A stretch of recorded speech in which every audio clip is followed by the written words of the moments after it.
Good evening, everyone. Thank you all for being here. Sorry for the slight delay. We've just got out of closed session. I want to welcome everyone.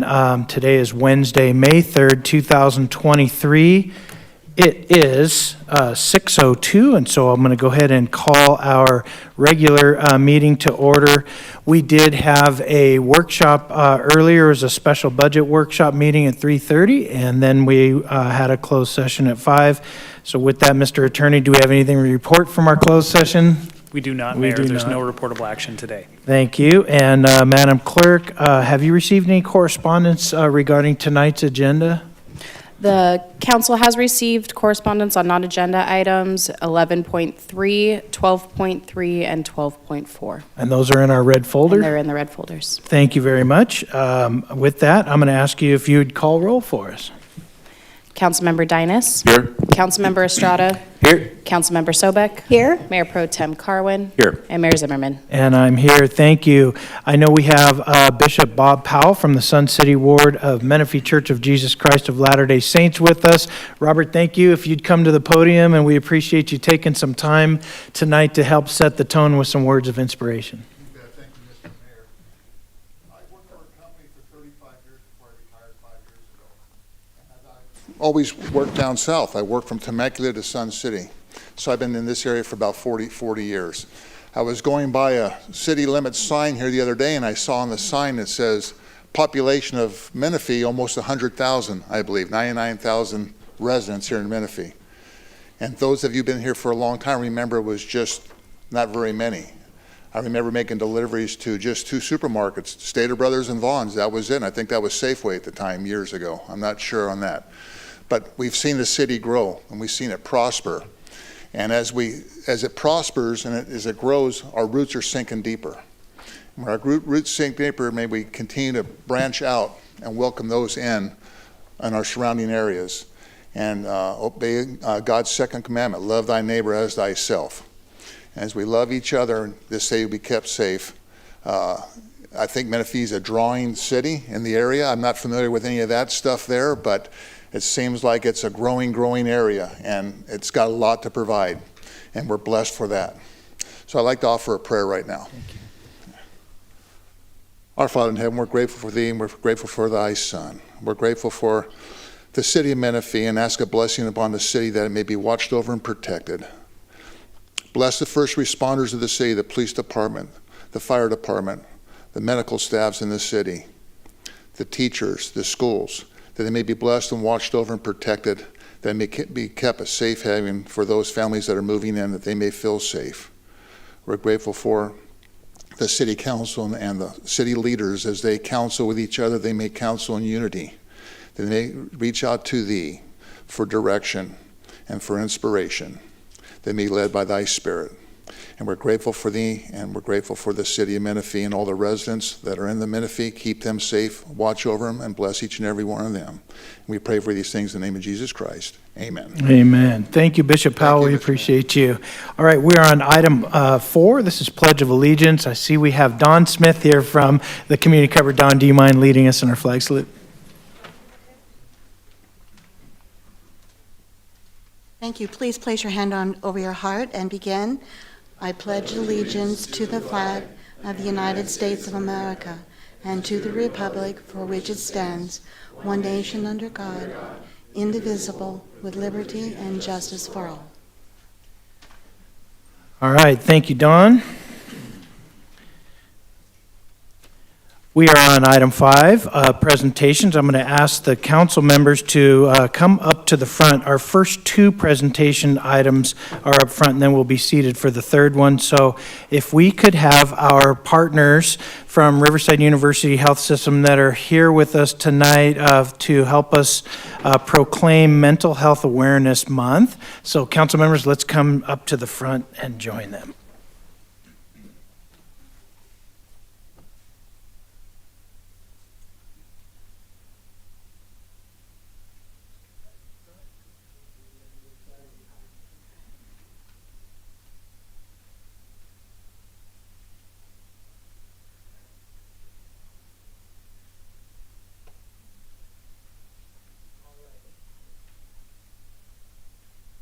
Okay, that's on, all right. So we're excited to be able to do this today. This is the month of May, and we are proclaiming this month Mental Health Awareness Month. And we have a great partnership with the county, with Riverside County University, our public health system, yes, and mental health is what they're helping us with. We have partnerships with our police officers, and CBAT teams, and lots of things like that.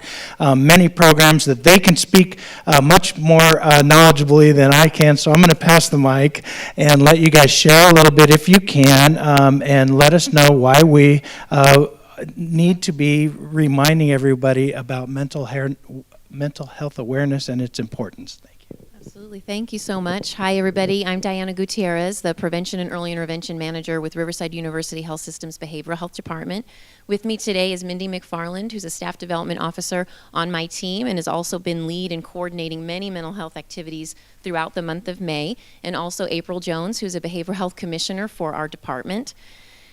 So Honorable Mayor and City Council members, I'm honored to have the opportunity to speak to you today about the importance of recognizing Mental Health Month in May and to express my gratitude for your leadership and support in this area.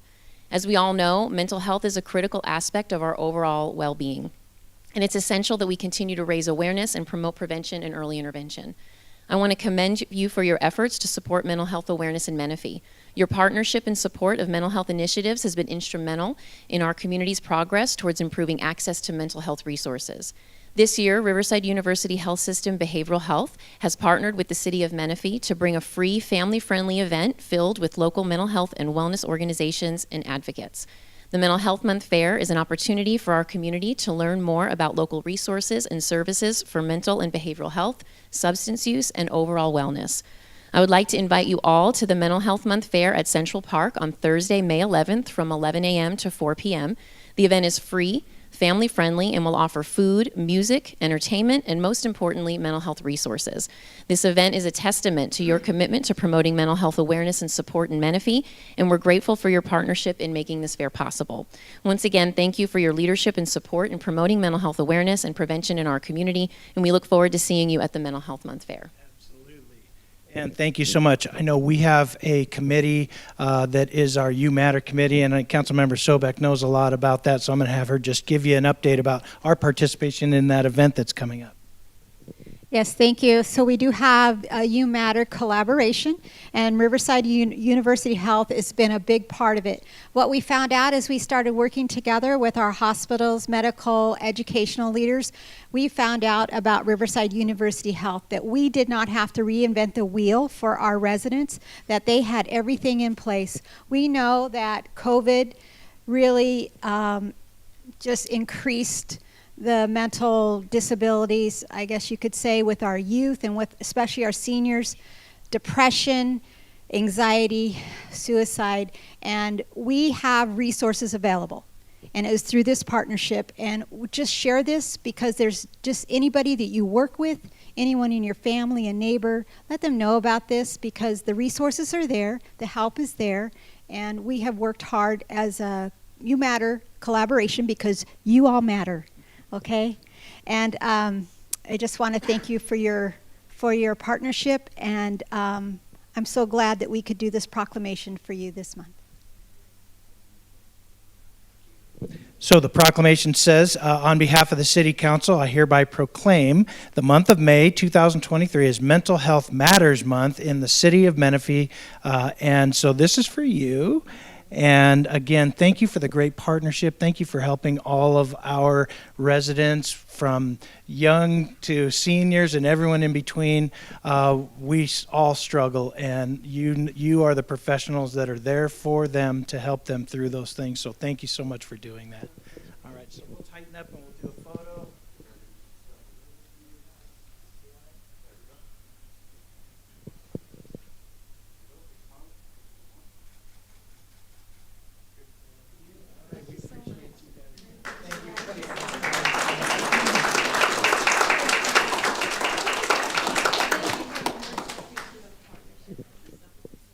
All right, and now I know that we have some of our senior advisory committee members, so I'm going to have them all come on up.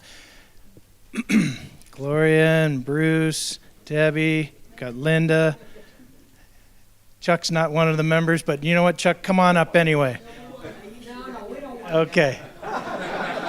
Aisha, come on up.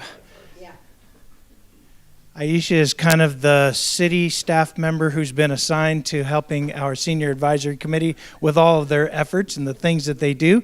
So our senior advisory committee chair is Gloria Sanchez, and I'm going to pass the mic to her to share a few words about why we are proclaiming this month. Thank you, Mayor. Thank you all. I just want to say that the Senior Advisory Committee is working very hard to make sure that our seniors know that we care about them. The city council members are always very supportive of everything that we do. We offer them workshops on different topics. We make sure that they are well taken care of, and we're always available to them. Right now, I want to give a shout out to all the members. We have Bruce Atwood, Debbie Mannion, Linda Blanche, and our chief, if you will, who is so supportive of this committee, but also, thank goodness for the City of Menifee's Community Services Department and the great job they do at our senior center. They have so much activities going on for them. It's amazing what they do. No other city can top what we have here. So make sure that you understand that May is designated as Older Americans Month. Take somebody out for coffee. Call them up, let them know that you care about them. That's what this month is all about. Thank you. Yes, we do have a senior expo coming up, and that's on Saturday, May 10th, and it's going to be at Central Park. We have close to 40 vendors that will be there sharing resources, and we invite everyone to be out there, young and old, because the young ones will be old at one time.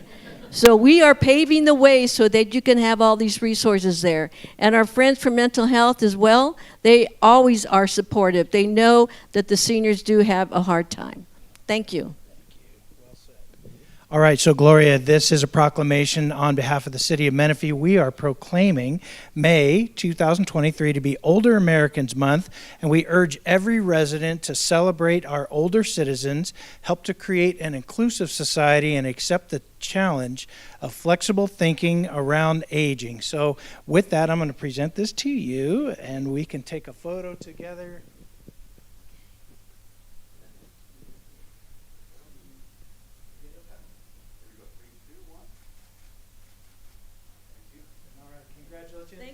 Thank you to our Senior Advisory Committee for all your behind-the-scenes work, events that are coming up and all of that planning and efforts and all. It really is important, and so thank you so much. All right, Bruce.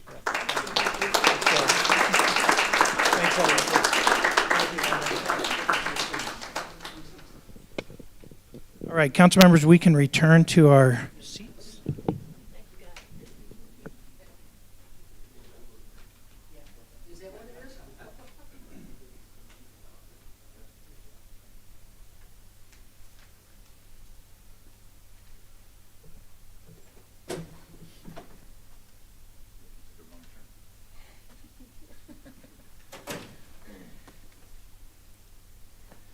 I think Ricky thought the meeting was over. Should have taken that left turn at Albuquerque. Right. Okay, we are on our third item. This is 5.3, Menifee Police Department Quarterly Update.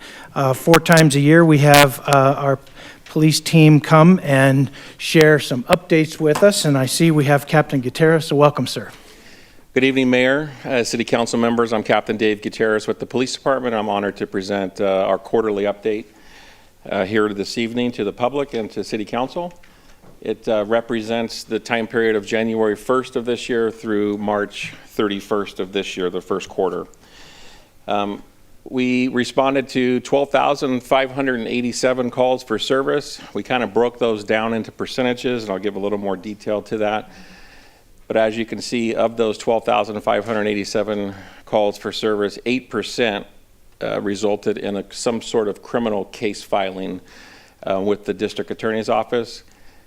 4% were non-criminal, 1% were traffic collisions, 22% were traffic-related calls for service. So traffic complaints, collisions, those things like that. So to give you a little bit of info to support or to show you what those percentage numbers mean, 1,603 calls for service turned into a report of some sort. 98 collisions resulted in a collision report where the collision had some sort of visible injury all the way up to a fatality.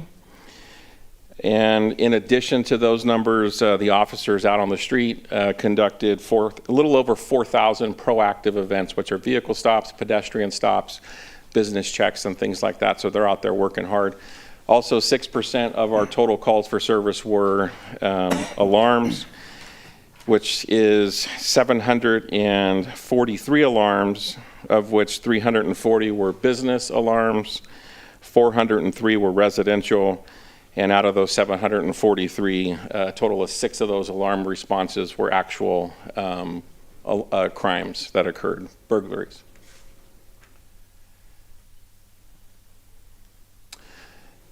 So this is a stat that's important to the community. This is from the time a community member picks up the phone and talks to one of our dispatchers to the time that our officers actually arrive on scene. That's represented in the, I guess, technically the fourth column there, the call pickup to at scene. So for this entire quarter, priority 1 calls, which are those in progress type calls, average 8 minutes, 37 seconds. A lot of those are less than that, but there are some that are a little bit more than that, which creates that average.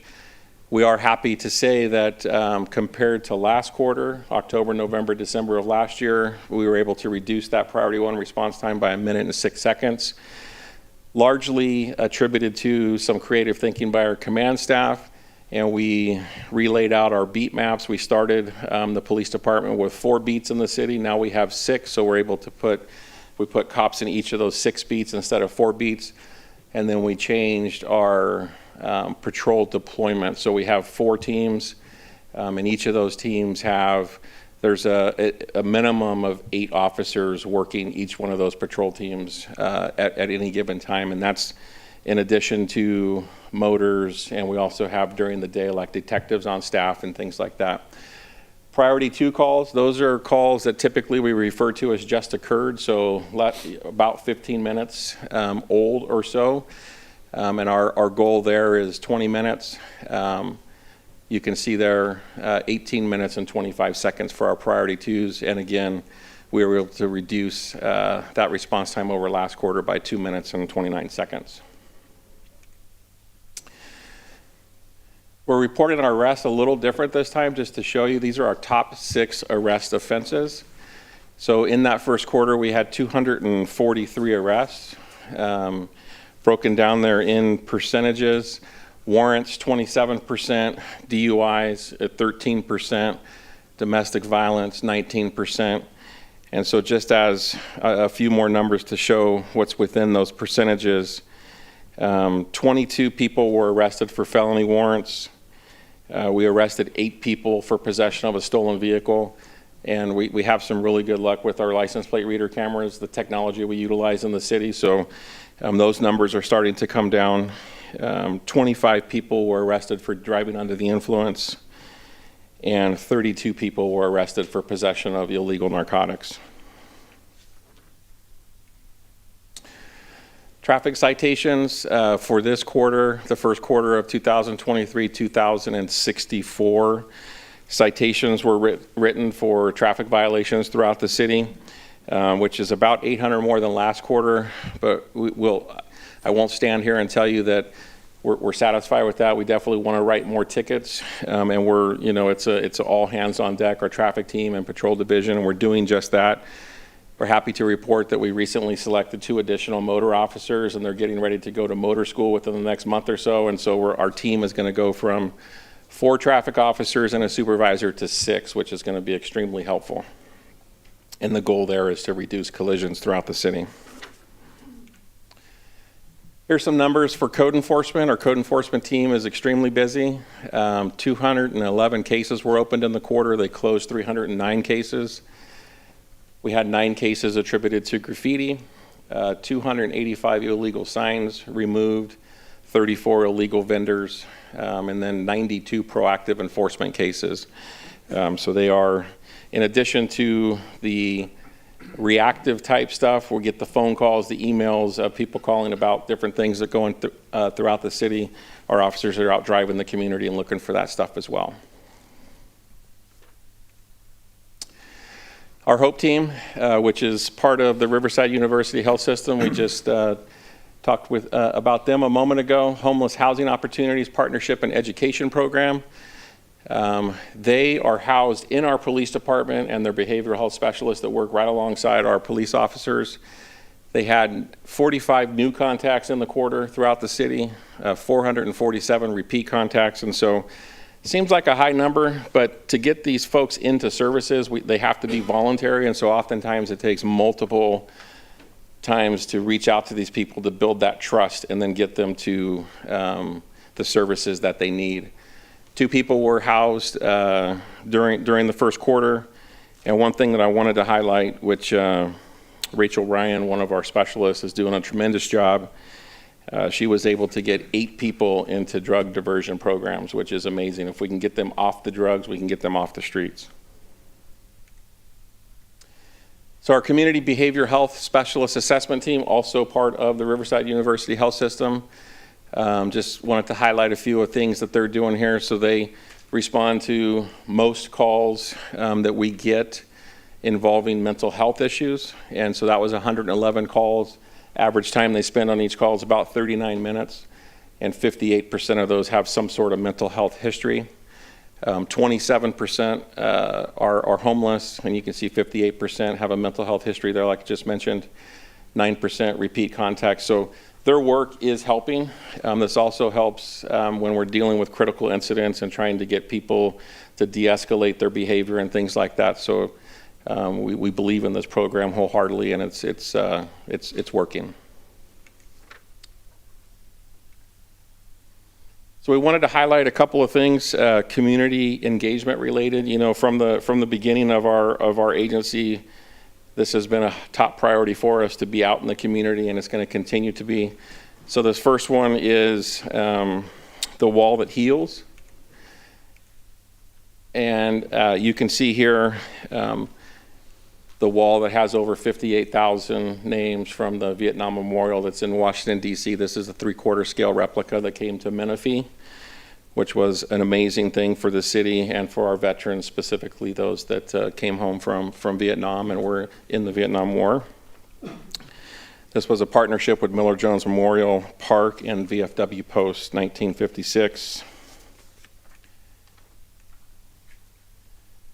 We have a couple of pictures here of our staff that helped. That's our motor sergeant, Matt Block. He helped coordinate the procession from Sun City to the memorial site. He is a veteran himself.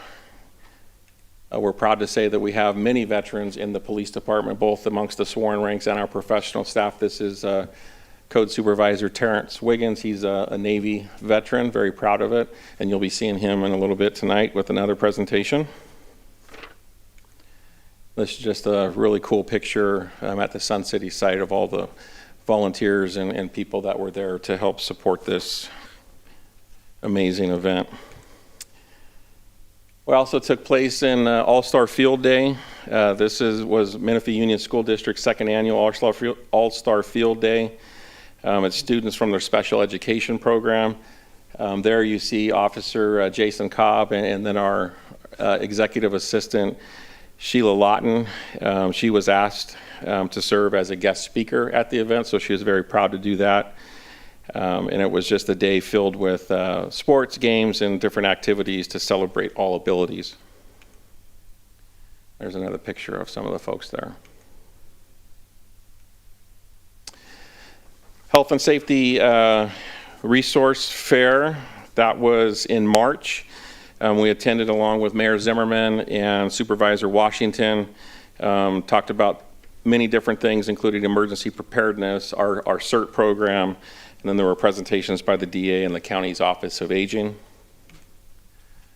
Here's a picture of an event we attended at Bear River Charter School. This was their Kindness Week, so our officers we went to the site and hung out with the kids and interacted with them.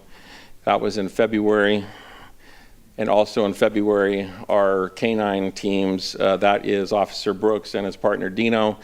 And then we have Officer Mercado and her partner Emmy. They attended, it was in Marietta Mesa High School, attended by probably at least 50 different teams. Officer Brooks and his partner Dino placed third place in the event for open area searches. And Officer Mercado and her partner Emmy placed third place in evidence searches. So for two teams that are, you know, about 2.5 years old, they're doing very, very well. And then Special Olympics, this was for Southern California Inland Empire. They hosted their annual spring games at Marietta Mesa on Saturday, April 15th. This was including our local team, the mighty Menifee team, and they participated in several sports and obtained, they actually won several gold medals, silver medals, and bronze medals. And that is Officer Jason Cobb again, and then on the right is Officer Rochelle Hunter. She is our homeless liaison officer. So now we're going to show you a video real quick. It's about a 3-minute video, I think. You might have seen it if you follow us on social media. If you don't, I ask that you do. You can learn a lot about the police department in the city there. But it was an event that we received a call for service about a gentleman who was riding his bike and experienced a cardiac event. It started with a willing citizen that was willing to stop and call 911 and render aid. Then our officers showed up, started doing CPR, ambulance and firefighters, CAL FIRE, AMR showed up, continued that aid, and then ultimately they ended up over at Loma Linda Hospital. So it was just something that we wanted to highlight and show how important it is for that whole continuum of care. And I'm happy to report that the gentleman that was helped that day is alive and well, and family is very, very happy.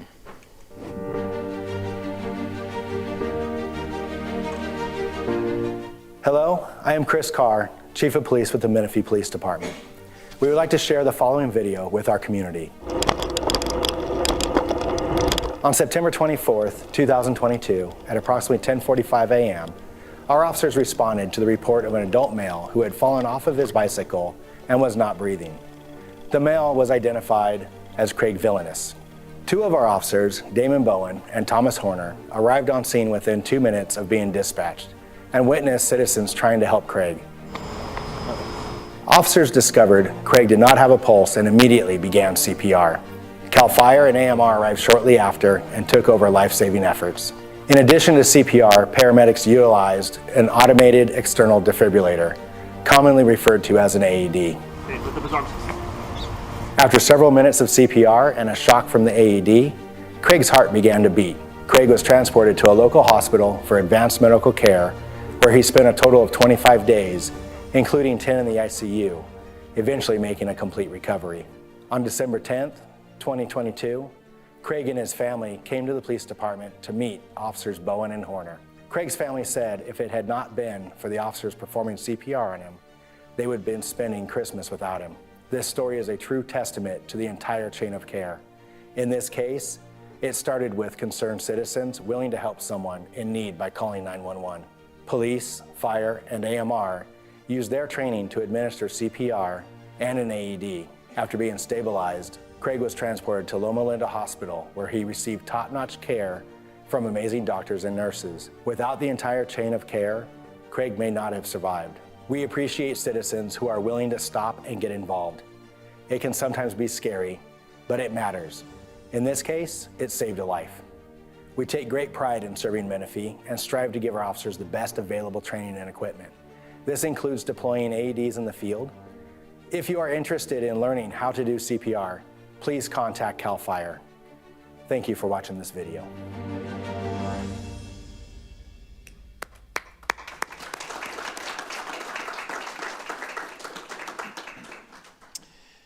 All right, with that concludes my presentation, so I'm happy to answer any questions you might have. All right, Captain Gutierrez, thank you. I have Councilmember Sobek in the queue.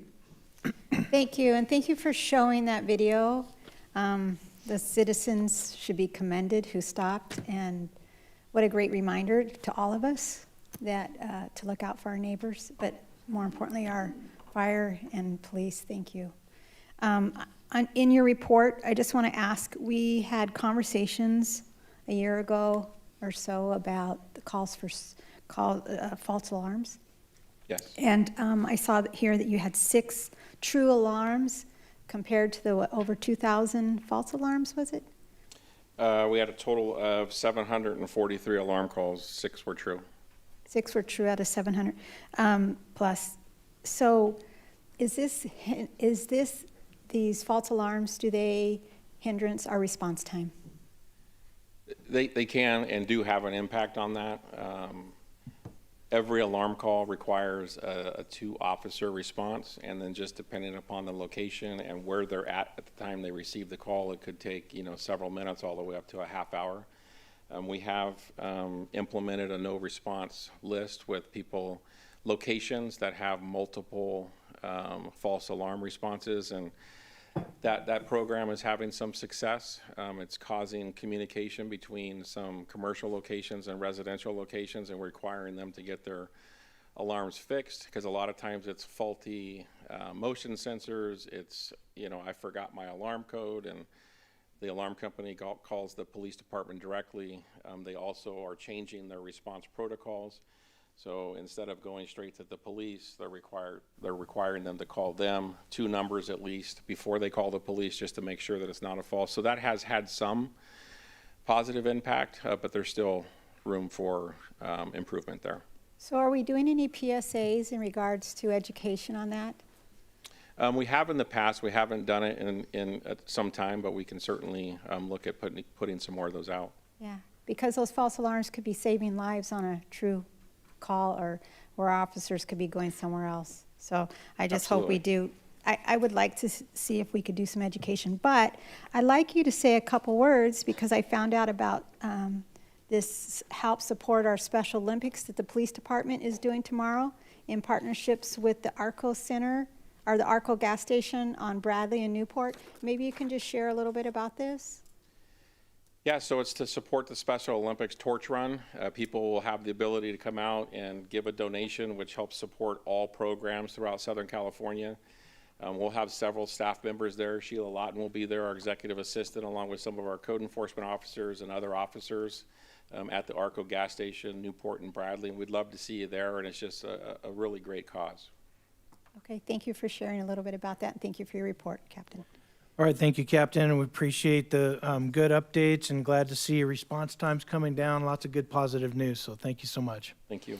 All right, council members, we're going to move on in our agenda. We're on item 6. This is agenda approval or modifications. Madam Clerk, do we have any modifications to the agenda this evening?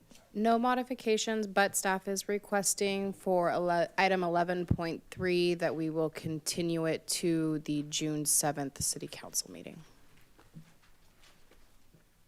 Okay, so looking at the agenda, item 11.3 is the appeal of the Planning Commission's decision of the Ethan Ack and Barnett warehouses project. And so we will be continuing that by the request of the developer, right? Mayor, Okay. just a little clarification on that. We will be continuing it, but when we get to item 11.3, we will call the item, open the public hearing, and then continue it. Okay, thank you for the clarification. Appreciate that. All right, so will we be approving the agenda as modified or just as is? All right, council members, can I get, I guess we can do a voice vote. So all in favor of approval of our agenda, please say aye. Aye. Nay. Was that? A nay. And 1 nay, okay? Yeah, can we clarify why the developer would like to delay it? Can we do that on the agenda item? I would just like an answer. Okay, I can give a brief answer, and we can give a longer answer when we get to the actual agenda Okay. item, but it's at the request of the developer, because this afternoon we received supplemental comments from the appellant, and the developer wanted to take some time to prepare formal written responses due to the posture of the case. Okay, thank you for providing that clarification. All right, are you still a nay? Yeah, I'd like to handle it today, so Okay. I'm still a nay. All right. So our agenda is approved, 4 yeses and 1 no from Councilmember Estrada. We're going to move now to public comments Item 7, this is comments for non-agenda items, and if you'll bear with me, this is the time for members of the public to address the council about items that are not listed on the agenda. The Brown Act limits the council's ability to respond to comments on non-agendized matters at the time they're made. Each speaker will be limited to 3 minutes on a single item. Madam Clerk, do you have any requests to speak on non-agenda items? I do. I have Jose Cervantes, followed by Don Smith. Very good. Mr. Cervantes, you have 3 minutes. I was hoping I wouldn't be first, but okay. Earlier when you mentioned the Health Awareness Month and how there's people leading that, it was kind of ironic because of the stress that I've gone through trying to open up a business here in Menifee. I'm not a big developer, obviously not big business, but I did my due diligence and doing research on a lot that was available on 371 Murrieta Road, and looked that it was owned, investigated that, you know, it was allowed to have a retail nursery.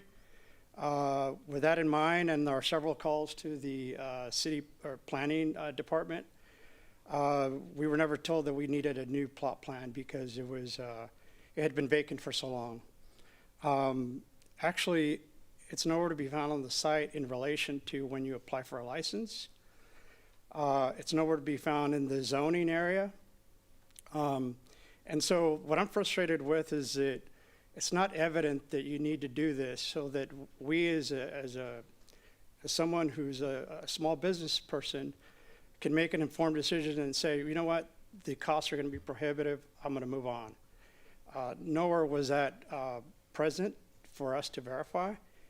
And out of frustration, you know, I ended up emailing everybody in the city council, the mayor, the managers, and I only had one person who was decent enough to acknowledge my situation. And, you know, I'm a former Army veteran. I understand there's requirements and rules, but it seems open-ended. It almost seems like when you go to the hospital for a cold and they say, well, you know what, you're going to need a prosthetic, you're going to need surgery, and we'll let you know what the bill is going to be at the end. That's the interaction I've had with the planning department. And I explained to them, and I met with them, and I said, look, I could do my business on the street, but I don't want to do that because A, it's illegal, B, I'm too old to be moving my plants back and forth. And so it doesn't get any simpler than that. It's an empty lot. It doesn't require, you know, an elaborate plan, elaborate study to say, this is what your expense is going to be, this is what you need to do. And until I did the copy of everyone here, did I finally get a clear answer on one aspect. But on the other aspects, I still don't have a clear answer. And maybe this is the modus operandi of when you deal with the city, when you Mr. try and apply for a Cervantes, license. your 3 minutes is up. But you know what? It's such a simple project that it just seems disproportionate. That's all I want. Thank you. Thank you for coming tonight. All right, Madam Clerk, next speaker, please. Don Smith? And before Dawn starts, could I get an IT tech computer person up here, please? I got a really strange thing going on my screen. You want me to wait? You No, can, Dawn, you can go ahead. continue. Yeah. If somebody has control of my screen through a remote help desk, and I don't know why. Good evening. My name is Dawn Smith, Executive Director for Menifee Valley Community Cupboard. I just wanted to share with the council tonight and those that are listening that on Saturday, May 13th, is the 31st annual National Letter Carriers Food Drive. That is an event that's going on everywhere in every community all across the United States.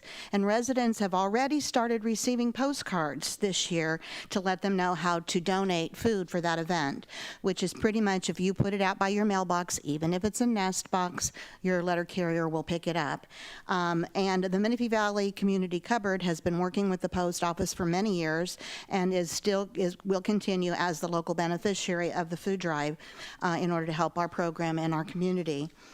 The community cupboard does need volunteers to handle the tremendous amount of non-perishable items that will be brought in on the letter carrier's truck that day, and we need help in loading, unloading, and sorting in various shifts. So I would encourage you to go to our Facebook page where you'll find a copy of the flyer and how to sign up to become a volunteer, because if everybody in Menifee gave 1 can of food, that'd be 108,000 pounds of food. So we need a lot of help. Thank you. Thank you, Dawn. We hope the event goes well. All right, let's move now. Madam Clerk, any other speakers? All right, let's move now to item 9. This is approval of minutes. We actually have 2 sets of minutes to approve: April 19th special minutes as well as April 19th regular minutes. Council members, if there's no changes to those minutes, all in favor, would you please say aye? Aye. Aye. Opposed? Hearing none, that approves unanimously, both those sets of minutes. And now we are, now we are on council member updates. I skipped one, I'm sorry. So let's do that one now. This is item 8, and I'll start on my right, Councilman Dinas. Thank you. I just have to report out that last week I attended the RTA Board of Directors meeting, as well as the RTA subcommittee, the Southwest Transportation Now. And then last night, I was able to participate in the Citizens Academy graduation, which we had. Seems like a growing number of folks are being interested in the way our city is being run, and they learn a lot and make great ambassadors. That's all I had to report. Thanks. Excellent, thank you. And Councilmember Estrada. Thank you, Mayor. I went to the EMWD presentation on April 20th, and I'd like to give the residents a heads up. Just a quick summary of what I heard. It sounds like there may be a potential raise hike coming. This was words from the chair, and that's because of the infrastructure needs California has. And so I just wanted to be transparent and convey what I heard at that briefing. I won't dip into more details. I'll just give the broad synopsis about that. On April 22nd, I went to Menifee Better Together. I spent the whole time over in Quail Valley from 8 a.m. to 12 p.m. I definitely broke a sweat. And I'm happy to support my district there and Menifee as a whole. I was also invited to the March Air Force Base following Menifee Better Together for the air show. And it was a great show. Saw some awesome new planes and classic planes. And if any of you have the opportunity to go see the air show, but go early because the line is long to get in. What else did I do? Oh, I went to the soft opening of Black Bear Diner. I just want to tell the new business, welcome to Menifee, and we wish you much success. I also co-hosted a barbecue in the park with residents, made myself available, and had some good conversations over there in Audie Murphy. And yesterday, I congratulated the Menifee citizens at their Citizens Academy, and I also want to remind the public that this is a program that helps bring knowledge to the city, and I encourage you guys to check it out next year. That's all I got. All right, very good, thank you. Councilmember Sobek. Thank you, Mayor. I'm going to change it up a little bit. I'm not going to do as many pictures, try to rush through this, and just concentrate on a couple. But do want to let my council members know that I attended the CAP, the Community Action Partnership with Riverside County, as Chuck Washington's appointee for that. Just letting our residents know there's resources available, and I hope that we're looking forward to a cool room here in Menifee at our senior center, and they partner with CAP. I also attended the Eastern Municipal Water District, Western Municipal Water District presentation, and it was not a positive thing that I heard. So I'll just put it out there, as Councilmember Ricky said. Let's see. I visited the unique community inclusion garden. I was invited to visit that. That was not in our city. That was in the city of Marietta. So I invited 2 council members to attend with me. But the representatives there wanted us to know about it and wanted us to know that this garden that helps those on the spectrum, young people and young adults, teaches them to plant gardens and to take care of them. And all of the produce that is raised at that garden and the produce from their orchard, they donate to our Menifee community cupboard that then helps our residents. So that's why I wanted to share that, because it does come back to our city. I attended the NAOP reception in the city of Norcal. I attended the 44th Chamber Awards, and I just want to say congratulations to all of those recipients who won awards at that event.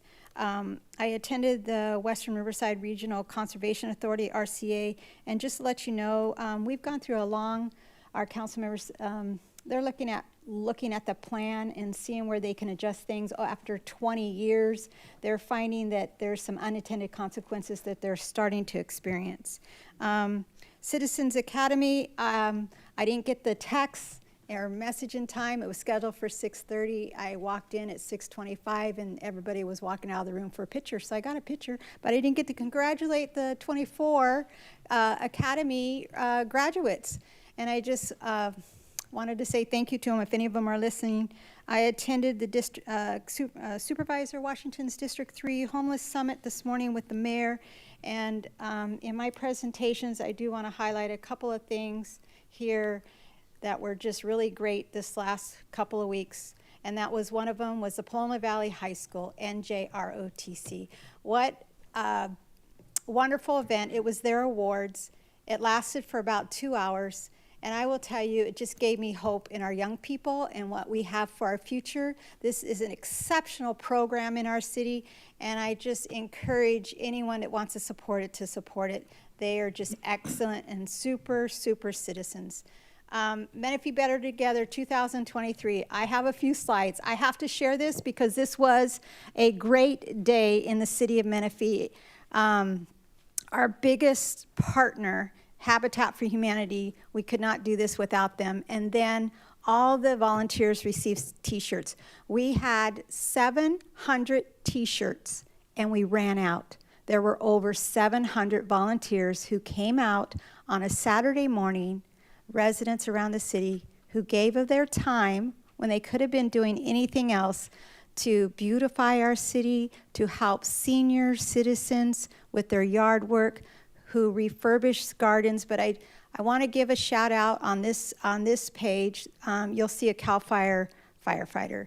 And our chief, Lonnie Olson, just put this out to his firefighters. And he says, if you don't have any calls going on, I just want to let you know to be aware of this. And they showed up all over the city, our firefighters, our CAL FIRE. And I just want to say thank you to you for that. Here they are, Lonnie Olson and Chief Law. They were house managers. This is a picture of one of the residents. So the little children learn about planting flowers, learn about the earth with Habitat for Humanity, and then those flower pots are then taken to a senior citizen who is having their house and yard work done. There's a group of volunteers out there at Quail Valley. There's the NJROTC as one of their service projects. They have this on their calendar all year long. And they're out there helping residents unload their debris from their yards and for the free trash day. And I just want to give a shout out to our employees. We had several employees that served at one house who brought their families out on a Saturday after working all week. And one of our employees was telling me that their teenage daughter and teenage son said this was really great. They didn't want to get up and be there at 7:30 in the morning on a Saturday, but when it was over with, they said this was the greatest feeling they had and they want to be back again next year. So that's great. So thank you to community services, to everyone involved, all the businesses who contribute to make this a success, who provide the barbecue for the Evans Brown, Miller Jones, Accurate Leak Locators, Schultz's Tree Service. We just could not do this with all the local businesses. So thank you. Next year, 4th Saturday in April, Menifee better together, okay? Oh, I wanted to go back to that. Oh, now I skipped it. I don't know if I wanted to give also, oh, can you go back one? Thank you. So MSJC, I attended their State of the City and their Eagle Stadium ribbon cutting along with the mayor, and it was a wonderful day in the city of Menifee. Mount San Jacinto College is doing great things. We are a college town, and we can't wait for that stadium to open and to have some great football games there. So great, just great information about the state of the city and what they're doing for our local residents. So also, National Day of Prayer is tomorrow, May 4th. It's at St. Vincent's, and it's at 8 a.m. Gloria, is there still seats available? Yes. Still seats available, so they'll take walk-ins. So just wanted to make that announcement that that's coming up tomorrow. All right, great report. Mayor Pro Tem Carwin. Well, thank you. A lot of this you've heard before, so I'll try to move through it. I did attend several sites where I got to pull some weeds at a couple of parks and a couple of people's houses at Menifee Better Together. That was a great day. Got out there before it got too hot. The mayor and I started work on the State of the City address. New name coming soon for that, apparently. I attended the Chamber of Commerce Awards Gala, the Secret Garden, spearheaded by Tony Riverditto. Beautiful, beautiful event. Really transformed the Fairfield Inn space there. I attended the Paloma Valley High School boys volleyball team CIF wildcard playoff game. Unfortunately, they lost to Torrance, but it was an exciting event, and they let me be the sideline announcer again, so that's always a good time. I attended as our representative of the Western Riverside Council of Governments, WRCOG, and a couple of things out of there I wanted to report. Number one, the state is working on closing several of our prisons around the state, and one of them is Chuckwalla out in Blythe, and the city of Norco is asking for our support along with other cities in proposing that the city close the state close Norco instead of Chuckwalla because of the amount of deterioration and repair and all those kinds of things, and how important that Chuckwalla is to the community out there, the financial well-being of that area. So I told them that they would have our support in that. And then the other thing was we had just gone through our good neighbor policy with the industrial development, and WRCOG has an outdated policy. They were trying to decide whether or not they should update it and have a new WRCOG good neighbor policy to publish for cities that don't yet have one. I said, hey, we just did ours, and we didn't have the benefit of WRCOG, and I think ours is better what you're going to come up with. Anybody who wants it can have ours.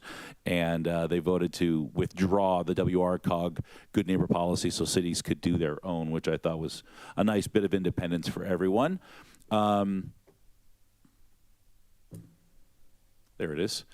Let's see. I conducted a Q&A on the Nextdoor app, which was surprisingly successful. It went on. I had a couple of hours in the morning, and I said, I'm going to go on the Nextdoor app and answer a couple of questions.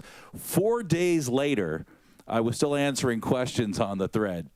And I wanted to let everybody know that there was a really consistent, overwhelming thread of folks who want their roads fixed. We hear you. We're working on it. I've got the slurry seal schedule right here, so we're working on that. But I was really surprised. Normally when we come here, people stand at the podium and talk about traffic.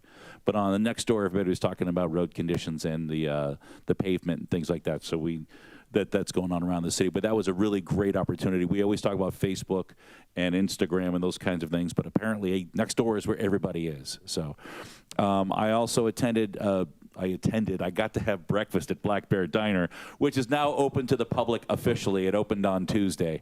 So anybody can go. You don't need to be a city official to go, but I got to go there as a city official with my wife. And my review is try the blackberry bear claw stuffed French toast. Chef's kiss. It was delicious. And then just this morning, I attended a networking breakfast at Pacifica Senior Living Facility on Valley, and I learned that the Sun City Gardens on Bradley was purchased by Pacifica, so that's now a Pacifica facility. They're going to be upgrading that and changing everything over and mirroring the two facilities, and that's going to be great. We talked about doing maybe some town hall things for their citizens and their residents there, where we come and do a meet and greet with those folks and answer some questions. That's what I've got. That was a great report. Thank you. All right, this one's mine. I'm going to go as quick as I can. This is since our last meeting on April 19th. On Thursday, April 20th, I attended Neighbors Business Mixer in Wildemar. It's kind of a regional mixer. And then Councilmember Sobek and I attended the EMWD, and I know Councilman Estrada was there too. EMWD, they hosted Metropolitan Water District is what it was, and it was a regional forum with a lot of updates about water storage and those California state water projects. And then later that evening, Councilmember Sobek and I went over to NJROTC at Paloma Valley High School, and as she mentioned, that's a great program for our cadets. On Friday, April 21st, Paris Union High School District held a recognition gala to honor all the volunteers and the supporting partners, and I attended that. On Saturday, the 22nd, was Menifee Better Together, which I joined our council members at, and then that was followed by the car show at the Mott's Museum over on Highway 74, and on Sunday, the 23rd, I was a docent at our museum. On Monday, the 24th, I've attended WRCPP, that's Western Riverside County Projects and Programs Committee, a subcommittee of RCTC. On Thursday, the 27th, I attended our chamber board meeting and then a Rotary Club luncheon that day. And then on Friday, the 28th, it was the State of the College at MSJC, and it was a ribbon cutting for our brand new kinesiology and athletic stadium. And man, what a great facility that is. And I'm really looking forward to thinking about Doobie Brothers concerts and all kind of stuff like that, right? That's the dream.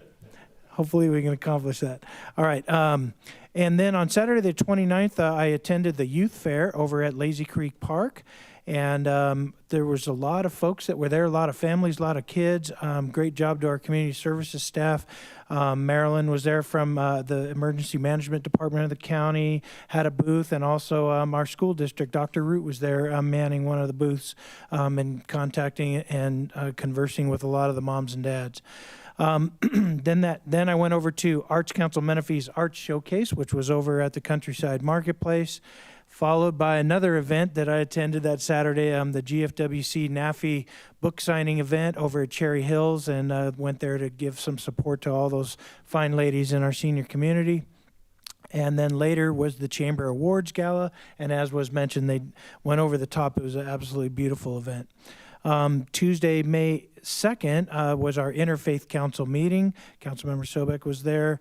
And then today she joined me at our District 3 Homeless Symposium, hosted by Supervisor Washington over at the French Valley Library. And this was the third one of these homeless events. The idea is to really bring a regional effort so that we can funnel more state money and be able to put it to better use here locally. All right, I am looking forward to tomorrow's National Day of Prayer, 8 a.m. at St. Vincent's for our church. And also, Friday is Foodie Friday. It's over at MSJC, and it's at 5 o'clock. I went to the last month's one, and I got there at 5, and there was no lines at all of the food trucks. And by 5:30, there was 50 people in every line. So a little piece of advice, get there early. All right, and then also on Friday, Arts Council Menifee is having their Menifee's Got Talent event over at Liberty High School at 7 p.m. That is my report. Anybody else have anything else to add? Hearing none, we already did our item 9 minute approval, so let's go to item 10. This is our consent calendar. All matters on the consent calendar are to be approved in one motion unless a council member requests a separate action on a specific item on the consent calendar. If an item is removed from the consent calendar, it'll be discussed individually and acted upon separately. Madam Clerk, do we have any requests to speak on our consent calendar items? No requests. No requests. All right, council members, do we have any items we'd like to pull from consent for discussion? Okay, what would that be? 10.8. 10.8. Okay. Any others? Can I get a motion to So approve the moved. balance? Second. All right, we have a verbal motion by Councilmember Sobek and a second by Councilman Dynas. And we'll do electronic voting for the balance.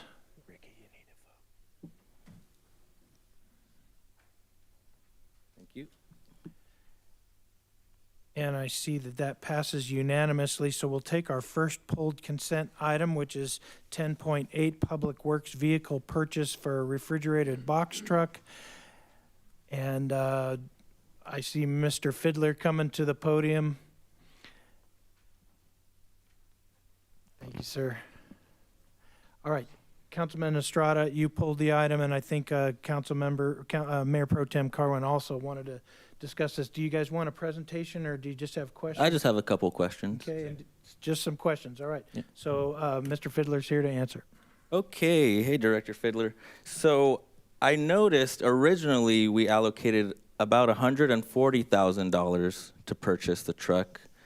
When I read the report, it said we were a little too late. We missed out on that. Is that correct? So yeah, what actually happened is the day after council approved the last purchase, the community cupboard went to the dealer to put a $5,000 deposit on the truck to hold it in place. When they arrived at the dealership, they learned that their salesman was not in that day, and another salesman ended up selling that truck to another individual. So Okay. we had to react to that. Gotcha. And what model and what year was that, and what make was that car? The original 140,000. Don't have that offhand. Let me grab my book real quick. Okay, thank you. And, okay, I'll let you go ahead and answer that. Okay, it was a Nissan cab and chassis, and I don't recall what the box. So it's a cabin chassis with a refrigerated box attached to it. So it was. Do you remember, or can you? Do you have any? 2023. It was a 2023. 2023. Okay. A new unused vehicle. It was at the. Was it? dealer. I'm sorry. Was it new or was it used? No, new It was unused. New unused. Yeah, vehicle that we were acquiring. This the dealer had one in their stock that was already set up with the cabin chassis with a box on it.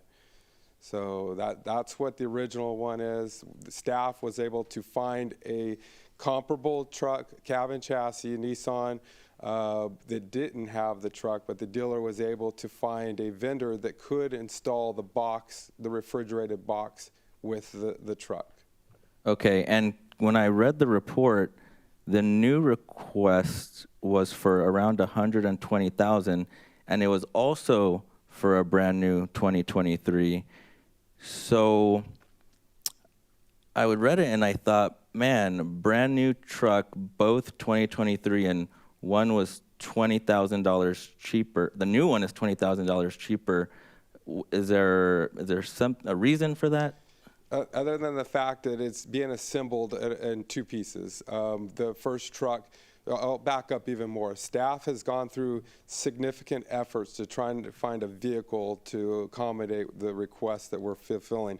We put it out to bid. We actually tried through Sourcewell, which is a joint powers association, to purchase these piece of equipment. We received no bids through both of those attempts until staff went directly to a dealership and found the vehicle that would fit the needs and purpose of the program. That was the original one. They found that on a lot. Were able to secure it, but before we were able to put the down deposit on it, it ended up being sold out from underneath us. So the second one, we found a vendor that had a cabin chassis available, and then they were able to find a dealer that had a box that would fit with the refrigeration on it. So this vehicle is not currently put together. It will take until August to actually get the vehicle completely assembled and brought to us. But yes, by luck, we ended up paying less for this second vehicle. Okay, and just if you can repeat for clarity. The discount is because both parts aren't put together yet. Is that? Well, I can't quantify why it's cheaper, but we were able to secure a cheaper vehicle at a cheaper price from a different vendor by doing the extra legwork and having to have that put together. Okay, those are all my questions for now. Mayor Pro Tem, did you have any questions? Yeah, thanks. It's not a discount. It's not like it was 140 and they knocked off 20 grand for it. It's just, it's a less expensive truck because it's in pieces. We got this funding through a grant, right? Correct. So now that we got the grant for 140,000, this truck's about 20,000 less. What happens to that out of the $20,000? Do we still get it? Does it get to go to the cupboard? Where does that money go? Do we have to send it back? Mariana with Community Services, because she was instrumental in getting the grant. Thanks. Hi, good evening. Yes, so it's Edible Food Recovery Grant through CalRecycle, and the total grant amount is just over $240,000.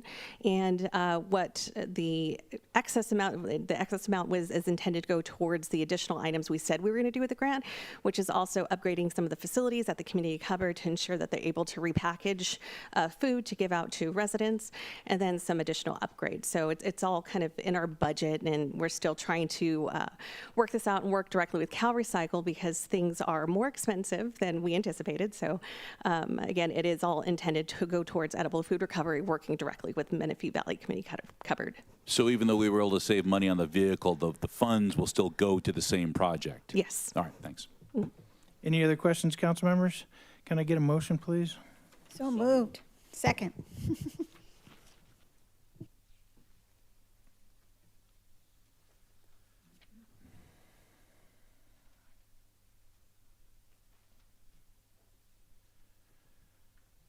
Okay, now I see that passes unanimously, so let's move to our first public hearing item. This is 11.1, Community Development Block Grant Program 2324 Action Plan. I see Ms. LeBron on her way to the podium for a report.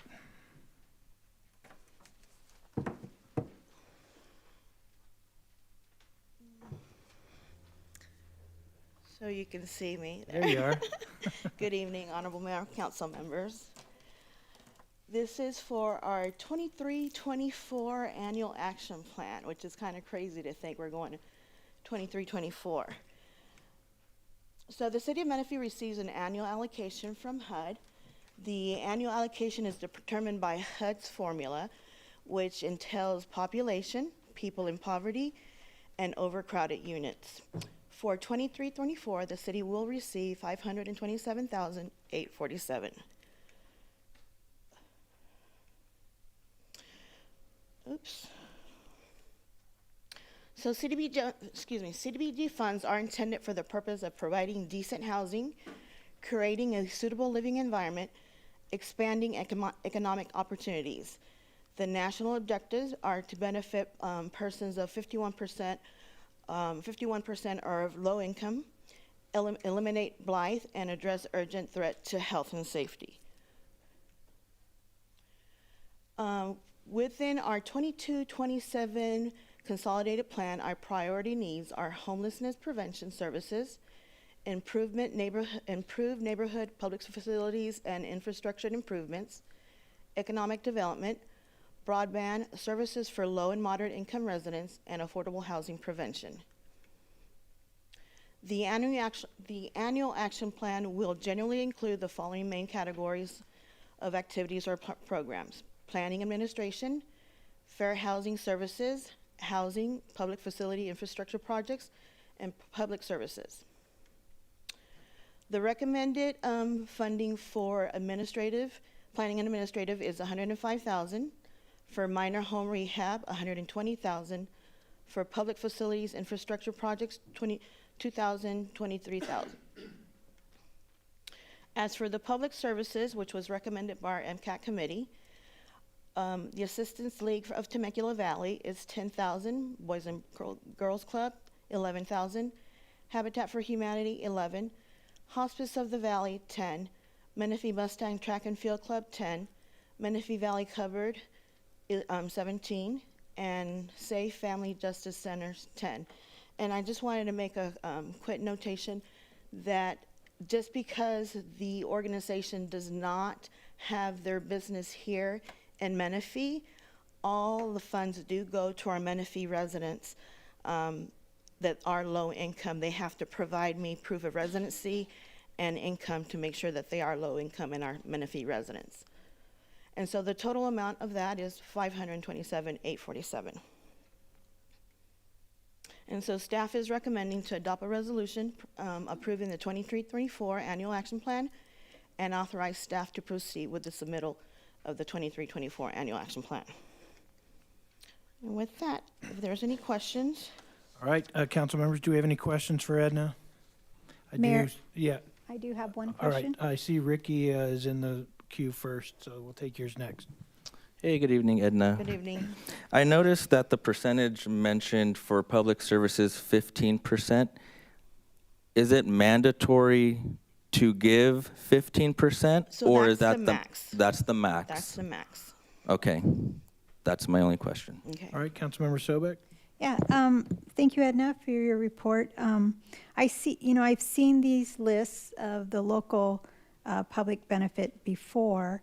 There's a new one on here, and I was just wondering if you could share a little bit about who the Menifee Mustangs Track and Field is? Sure. So they are a new nonprofit here in town that want to help our low-income youth that are not able to go to track and field or be in events that the parents can't afford. So this is what they're wanting to do. They want to supply uniforms and shoes and go to the track meet so they can go out and participate in activities that their parents weren't able to supply for them. Okay. All right, great. I'm glad to hear that. Thank you so much. Thank And you. Councilman Dynas, question? Yeah, just a follow-up question then with the track and field club. Is that through the high schools or is it through private? So it's a private nonprofit organization. Right, but and the track and field events, are they through the high school or no, do they do it they're private? all private. Yes, they're private. Okay, and then they will have to then show that these low-income folks are then, kids live here in Menifee. Oh, then. absolutely, as Okay. well as their parents' income to make sure that they Well, do great. qualify. Thank you. Mhm. All right, hearing no other questions, I'm going to open the public hearing at 7:13. Madam Clerk, would you please confirm if we received any correspondence? No correspondence has been received. And was this legally noticed? Yes, it was. All right, and any speakers, public testimony on this item? We do. We have Don Smith. All right, welcome, Don. Good evening again. I just wanted to come primarily to say thank you for the assistance that through CDBG that we received in the past and the continued confidence that we're going to continue to help low-income families here in Menifee. And I'll focus a little bit on the low to moderate income because there are families who are in that moderate income area that are actually really adversely affected because there are very few services for them, and costs of increased rent and food has a great impact on them. In fact, we have seen since the first of this year a 31% increase in people coming to us for assistance, and some of those are people that had been to us once or twice in the past, but now with everything costing so much, we're seeing more of them. As of right now, we are currently have registered 694 families for the current plan year 22-23, which represents 1,670 individuals. And most of those people we are helping every single month. So we again appreciate the CDBG funds, which help us keep a roof over our head and a place to be able to organize and distribute that food. Thank you. Thank you, Ms. Smith. All right, any other comments? No other speakers. None. All right, I'm going to go ahead and close the public hearing, 7:15. Council members, any discussion, or if we're ready to make a motion, that would be to adopt a resolution approving the 23-24 action plan for the city's CDBG program. Councilman Estrada, you're in the queue. Yes, and I want to compliment all the nonprofits doing all the hard work to help our citizens and those in need. I don't doubt the good work that they do. They do a lot of work, and I support them. The problem I do have is us here in government by giving specific nonprofit funds, I feel we are choosing specific groups of people who get a benefit over other residents. And I don't think the government should be in the business of picking winners and losers. I would have an appetite for moving funds towards more infrastructure, projects which all residents can benefit from. All residents use the roads. I know I see hundreds of thousands of dollars going to the Romoland grid. Those roads benefit everyone. And so it makes me a little uncomfortable to pick and choose specific groups of people. And I'll go ahead and support this, but no, I have hesitation. So, Mr. LeBron, would you maybe do a little education here about the total program and then the portion of it that is allocated for a public service category and how many groups applied and all that sort of thing? Absolutely, and if I could have IT pull up my income eligible census tract map, that would also help as a visual for everybody. I don't know. I think the key to this, Councilman Estrada, is to remember this isn't City of Menifee money. So this isn't, we don't have the option of these funds that we're giving to these charities to use them for infrastructure or anything. It's actually given to us from the state. No, It's federal. It's federal. It's federal money. funds. So it's federal money for a particular program that we're required to allot it in this manner. So if we didn't do this, we couldn't use that money for something else. Well, I just asked Egna earlier if the 15% was a maximum. We don't have to give the full 15%. Well, and if I could clarify as well. So as you can see our map, City of Menifee only has 9 qualified census tracts. So what that means is within those 9 qualified census tracts, that is the only place we would be able to do CIP projects. So we have, within the last couple of years, done the majority over in Romoland, whatever's left over, which is usually 200,000 plus, usually goes there. And it cannot go anywhere else within the city. So the portion towards the bottom, which is all rural, residential, or some of them, I believe, is economic development. Then you have the Sun City core area. We've done projects there as well. But right now we are focusing ourselves in the Romoland area. And I believe Public Services has also had some funding come in from other sources to help the Romoland area. Thank you. Thank you for the map, and this makes me more knowledgeable. Does the council have an appetite towards putting more money towards infrastructure? We know traffic is a big need here, instead of picking specific groups of people to get these funds.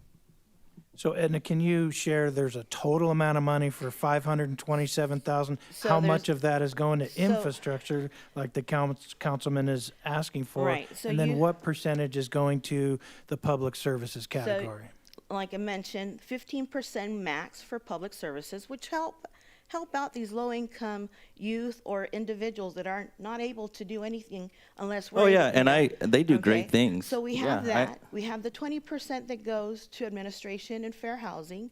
And then we have 120 that goes to our senior home repair, which is also for low-income seniors, where we do roofs, water heaters, HVACs for them, money that they would not be able to do, supply this from themselves. And then usually with the leftover funds, which is usually 200,000 plus, goes to our capital improvement projects. So we are giving to our capital improvement projects. I understand that. And that's kind of how the CDBG program is structured? Pretty much For so. every city? Correct. Yes, sir. Okay. Okay. Would the rest of the council have an appetite towards putting more funds towards infrastructure? I'd like to make a motion, we approve this item 11.1. All right, so we have a motion. Hold on. We Okay. can still discuss. We do have a motion. I'll second it, and then there's still discussion, so. Yeah, I would just like to hear everyone's opinion, that's all. So my opinion is, I think the structure is pretty well balanced. It's a good framework. I think 15% of the money going to our local nonprofits, because they're helping us connect to those low-income people with programs and food, just like the Community Cupboard is one of those recipients, Boys and Girls Club. All of these are all great organizations, but the majority of the money is going towards infrastructure for fixing homes and streets and all those kinds of things. But how about the rest of the council? Are we okay with the framework? For years, we have used this structure, and it has benefited thousands of people in our community that otherwise would not receive any benefits. And so I'd like to keep it as is, and that's why I made a motion. All right, and Mayor Pro Tem, are you interested in changing? No, but I'll be more specific as to why. The total number, the 15%, is $79,000.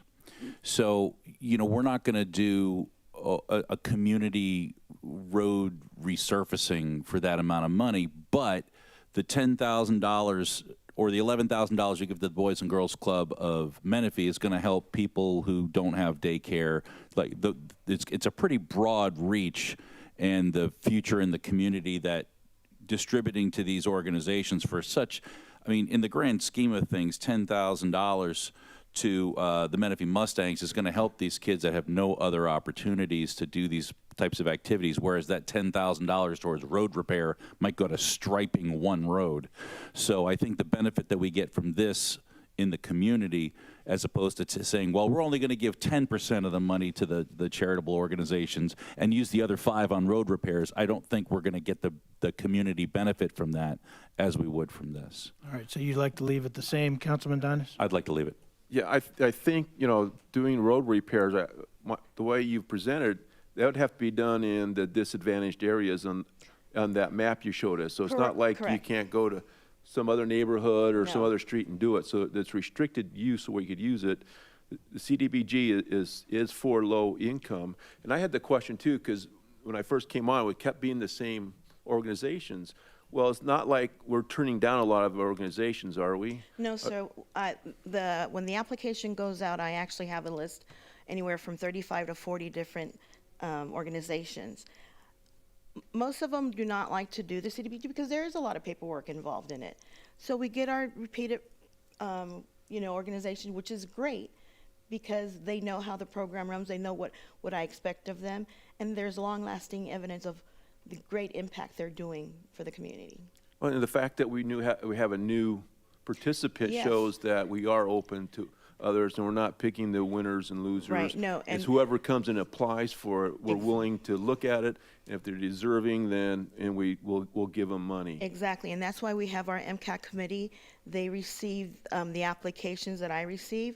We have meetings with them, and MCAC is ultimately the ones that do the recommendation of which organization should be funded and how much. Okay, then I think it's a great idea. It's been working. The government can't do everything on their own. We have wonderful nonprofits that can serve our residents better than we could. And they should be doing it, so I support this. So you say keep it the same, the structure. Okay. Okay, and I just want to thank my 3 colleagues who were willing to have the conversation. I just want to have an open discussion. And thank you to all the organizations who are making our city better. That's what we're here for. All right, so we can go ahead and cast our votes now. I think we have a motion by Councilmember Sobek and a second by myself. And that passes unanimously. Thank you, Edna. Appreciate you getting us to the finish line. We are now on item 11.2. This is the substantial agreement. So Edna, don't go anywhere. To the 2019-20. This from a couple years ago is Community Development Block Grant, annual action plan regarding CDBG, the coronavirus activities. So I'll just go ahead and turn it over to you. Thank you, sir. I'm just waiting on my PowerPoint. There we go. So per this city citizen participation plan, a substantial amendment to the annual action plan is required when a substantial change is proposed, which includes new activities or priority, a change in nature, or a change of more than 50% of the amount funds allocated to that activity. So the substantial amendment for 1920, which is the coronavirus funds, is proposing to amend activities related to the CV funds allocated program. We are asking to reprogram 50,000 from one activity and put it in a different activity of the CV program.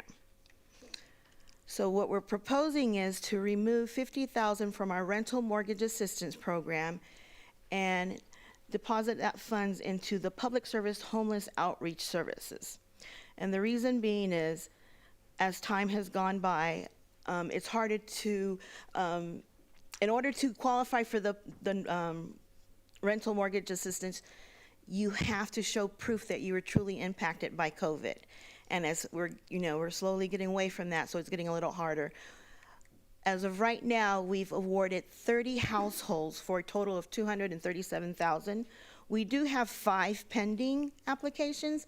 Now, I put the 9,000 there because that's the max that they can receive from us. Not saying that we're going to use the whole 45. It might be less. It could be all of it. But there would be a remaining of 50,678. So of that 50,678, we want 50,000 to go into our homeless outreach. So we're asking if we would approve the substantial amendment of the 1920 and authorize staff to proceed with this substantial amendment to HUD. All right, thank you. Council members, any questions? See, okay, there is a question. Go ahead. Edna, on slide 5 that you provided, it said total remaining 50,678, and then in the public notice that I read originally, it was staff recommending 50,000. Can you help me understand? Is there $678 well, the left? 678, we were just doing a straight 50,000. I did not include the 678. That'll still stay within the rental mortgage assistance part of it. But, okay. But the 45, I just put the 45 because that's the 9,000 is the max that each household can get. So that's why it's 45,000 and not 45,678, because it would be over the 9,000 each household would be able to get. Okay, so $678 will be left in the account. Correct. Okay. So it'd be 678. Okay, great. Well, are we still on questions, Mayor? Oh, Yep. Okay, I'm done. Okay, hearing no more questions, I'm going to open the public hearing at 7:28. Madam Clerk, any correspondence on this item? No correspondence. And it was legally noticed? Yes, it was. And do we have any speakers? No No? public All speakers. right, I'm going to close the public hearing, and it's 7:28 still. So we'll open it up for discussion, council members, or a motion. Go ahead, Ricky. Well, if there's $678 left, I'd like to have the motion to go ahead and move it all over. The COVID pandemic is over and everyone's back to work, and there's no need to have rental assistance anymore, in my opinion. Edna, is that? That's yes, we could do that, sir. We can do that, all right? So I sound like we have a motion to move the entire amount, including an additional 678. I just had a question regarding that. If we go through this plan and the full 45,000 isn't used, do we need to come back with a second motion to move the rest? I am so glad you asked that. Because can we just say whatever balance is left after these 5 contracts are remaining gets moved? I was going to ask our attorney if we could change our resolutions to state that as well, so that we don't have to come back to do another substantial amendment. We can absolutely make that modification in the final resolution. It saves us a second time doing this. Okay, so I think I heard a motion, but what would be, maybe Jeff, you can help us, a revised motion that says that the council is adopting a resolution approving substantial amendment. I guess that motion isn't specific to a number, right?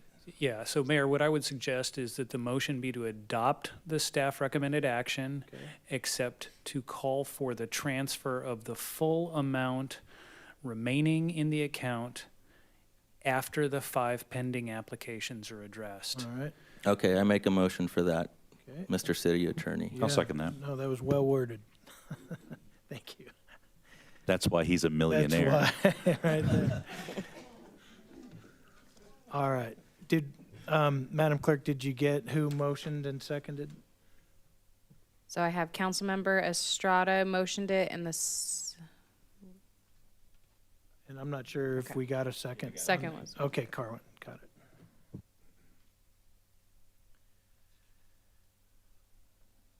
That passed unanimously, and thank you again, Ms. LeBron. Thank you. So we're on item 11.3, and this is the item that we heard earlier that the request was to continue this item. But the attorney mentioned that it'd be okay for us to go ahead and open the public hearing and then continue the item after that, right? Yeah, Mayor, the plan would be to forego the staff report for tonight. Okay. Open the public hearing. There may be public commenters that want to comment. There's certainly no need for them to comment, but it's certainly the city council's discretion about whether, if they're here, you want to hear their comment. And then, once that's over, continue the item to a date certain. That date certain would be June 7th of this year, at which point we would take up this whole matter fresh. Thank you very much. All right, so with that, we don't need a staff report. And do we have any public comment slips or, I'm sorry, let me open the public hearing first. It's 7:32, I'm opening public hearing, thank you. And Madam Clerk, do we have any requests to speak? I do have one request from John Fox. All right.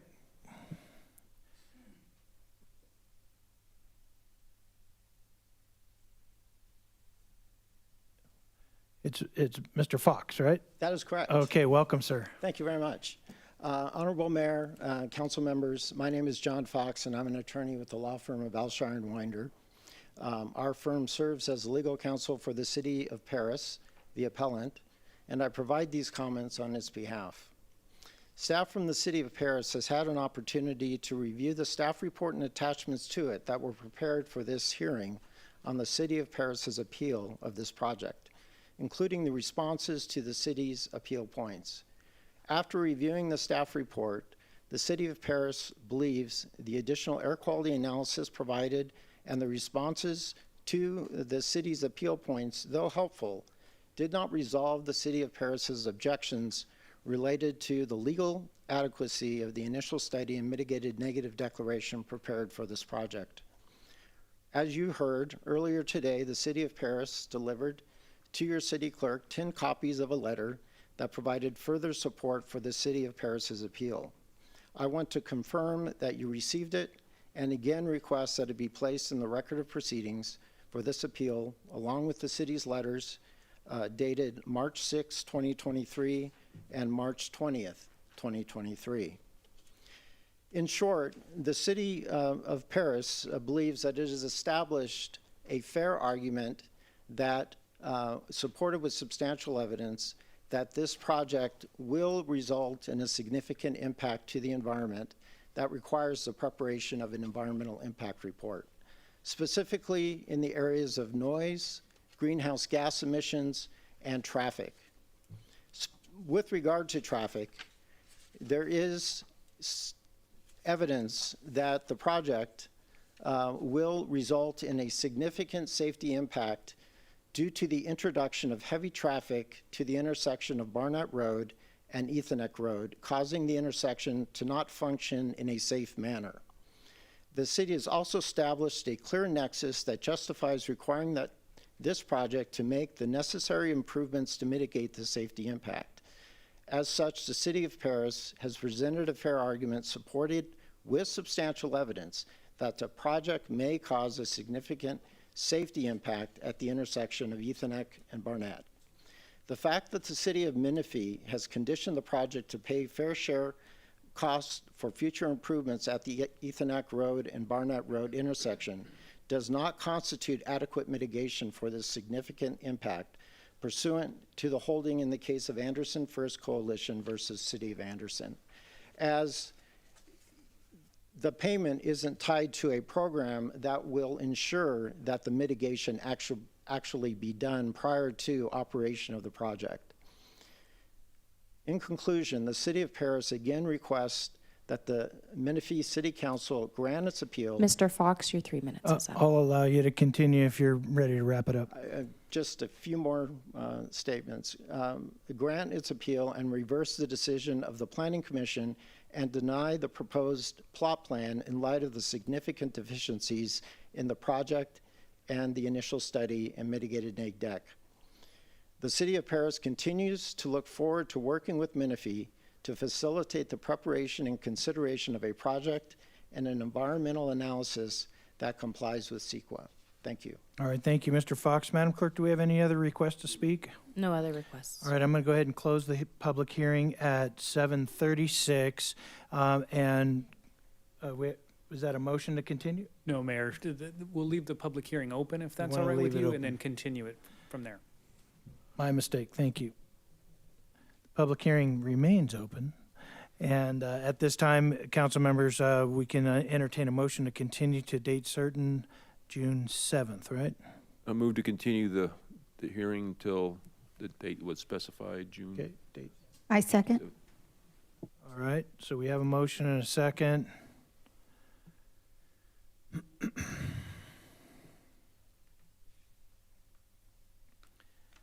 And that passes with 4 yeses and 1 no. And so we're now on our next item. It's our first discussion item, 12.1, Nova Power Bank Project Community Benefit Agreement. I see Mr. Fowler coming to the podium, so I'll turn it over to you, sir. Good evening, Mayor, Council. Ryan Fowler, Principal Planner, here to discuss discussion item 12.1. It's the Nova Power Bank Project Community Benefit Agreement. The project site, next slide. Oh, sorry. There we go. The project is located south of Highway 74, southwest of Matthews Road, east of Antelope Road, and north of McLaughlin Road. You see it's the former site of the recently decommissioned Inland Empire Energy Center. So just going back to September of last year, we recently approved, or the council recently approved, a development code amendment related to battery energy storage systems, utility scale, BESSs. And it really encompassed 4 areas. One was we updated the land use table to allow for that use in our business park and heavy industrial zones. And then there was also special use standards that were put into place for this particular use. And they included this requirement for the community benefit agreement. It included some definitions related to BESSs, and we also amended the Menifee North specific plan with these same exact changes. This project is a property that is located within that specific plan. So last month, in April, we took the project to the Planning Commission on April 26th, and the project was approved at that hearing. It included a plot plan which proposed the redevelopment of that Inland Empire Energy Center with the utility scale energy storage system, battery energy storage system. It was proposed to store 680 megawatts, which is the current interconnection capacity, and then tie that into the SCE grid.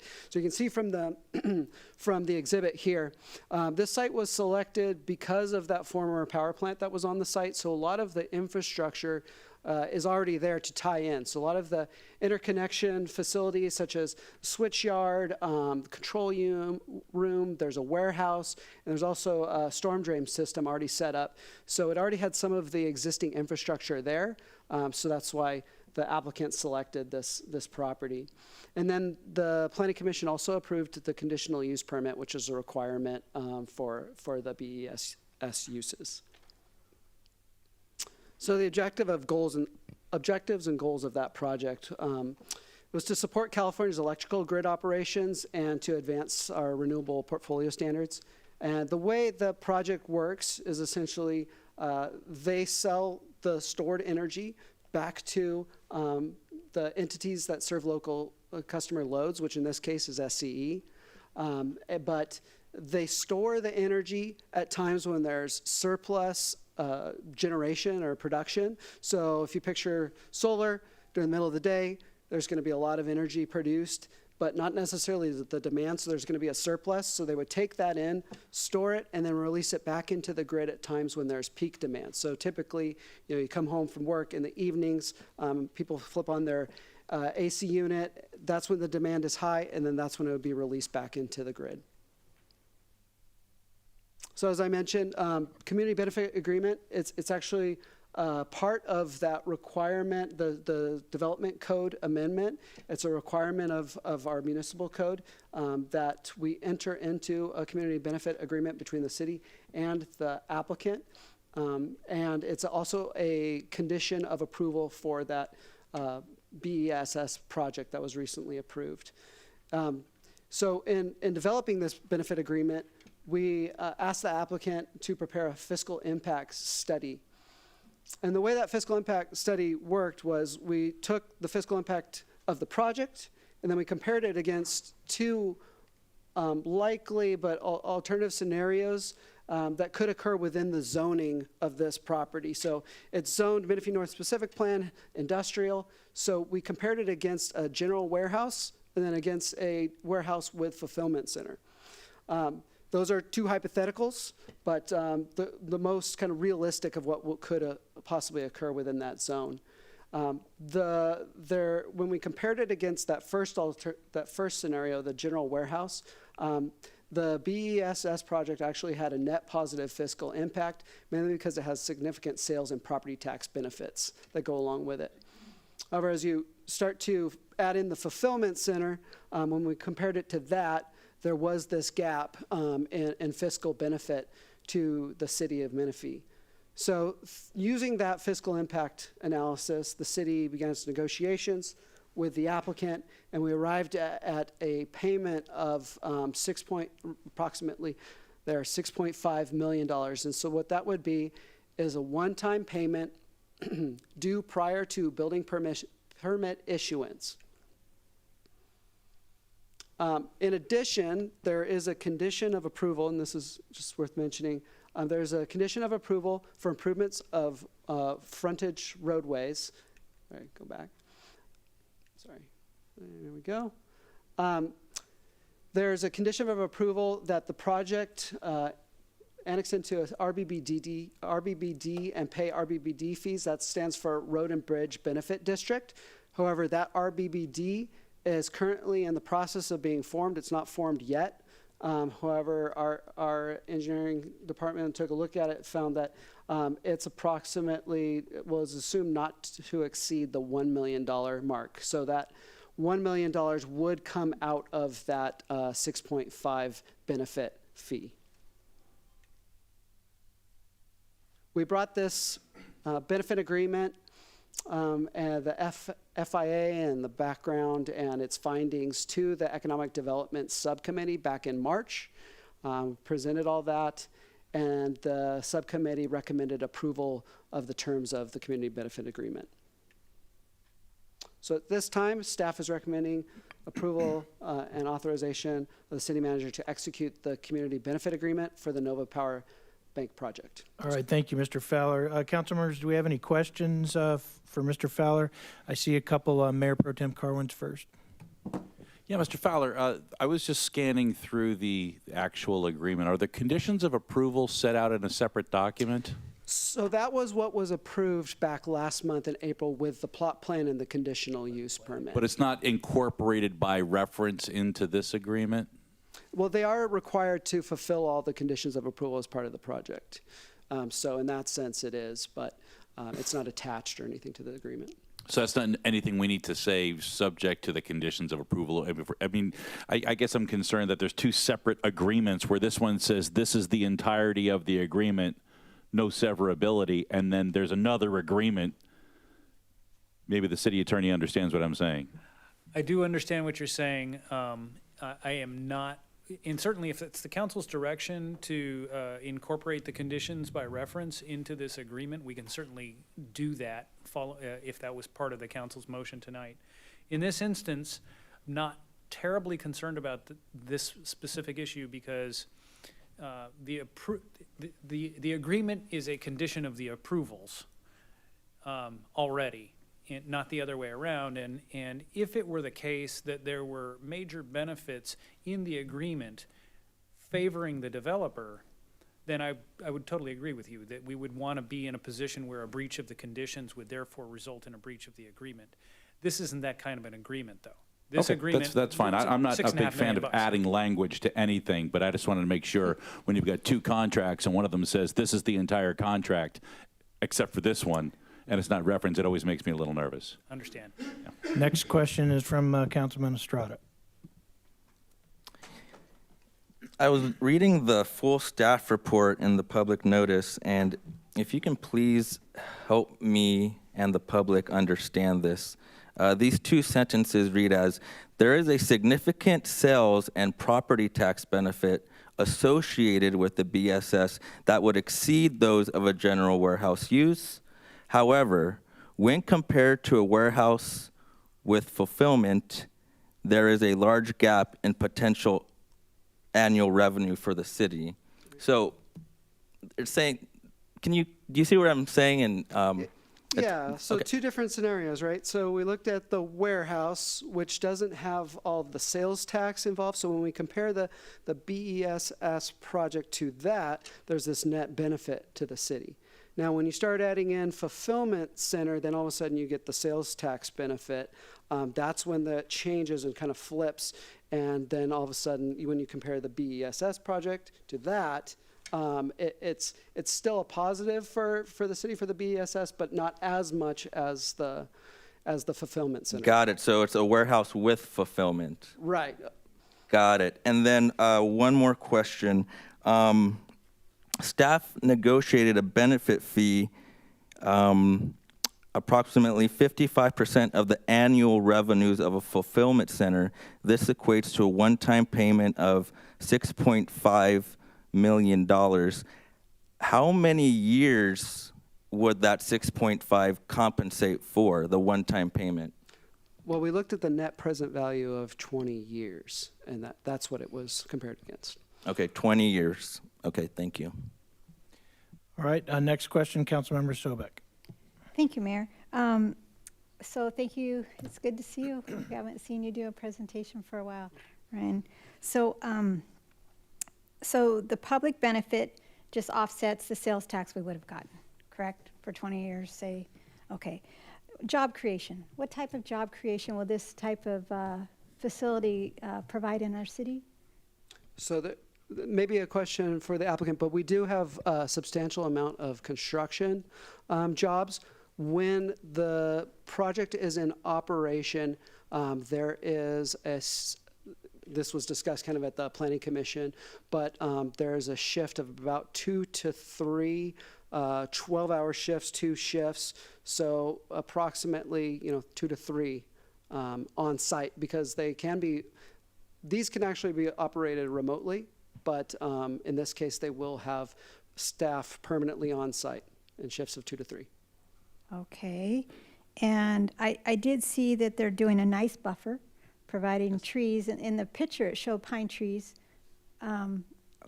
Will they, and I'm just concerned pine trees don't do so well sometimes in our area, certain kinds. And is there anything in the agreement that if trees don't do well or die, that they need to replace those? Yeah, we do have a standard.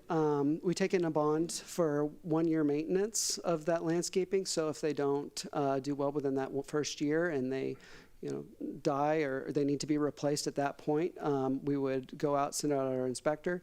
They would make that comment, and they would replace those prior to us releasing the bond. So 1 year isn't very long for that. For in perpetuity for 20 years. Is there anything that we can do to work with them where they would take care of that property? Yeah, at that point it would become a code issue, so they would just have to maintain their landscaping in the same way that it was presented in the landscape plan. If a bunch of it gets wiped out, then it become a code issue. Okay, all right, great. And let's see, workforce employee, job creation. Okay, I think that's all I have. Thank you. All right, seeing no other questions, Madam Clerk, are there any requests to speak, or would the applicant like to speak? No request to speak. All right, and Mr. Escobedo or anybody? Okay, we're good. All right, so with that, council members, we'll just open it up for any further discussion or a motion. I'll just go ahead and lead off and say I like the project. I think it has benefits. You know, anytime we can strengthen our grid, this is going to be a good thing for energy and avoiding brownouts and stuff like that in those tough summer days. And also, it has what I see as a low impact, especially in regards to traffic. There's no trucks coming in and out like a different use might have been. So to me, that's a good thing and a community benefit. And so I just wanted to thank the project itself and the project applicants for working with our staff and coming up with a mutual amount that is a good thing for our community. So thank you. All right, I do have a comment from Councilman Estrada. Yes, battery use, electric use, that's the way of the future, right? That's the way we're going in the state. That's, it will help us. I see the benefits. But battery use and electricity, it's a way of the future, and I think it's going to be here for more than 20 years. I think we should ask the developer for more. After the 20 years, we're going to be at a loss. Okay. Any other comments, council members? I'm going to motion to approve as presented by staff. Second.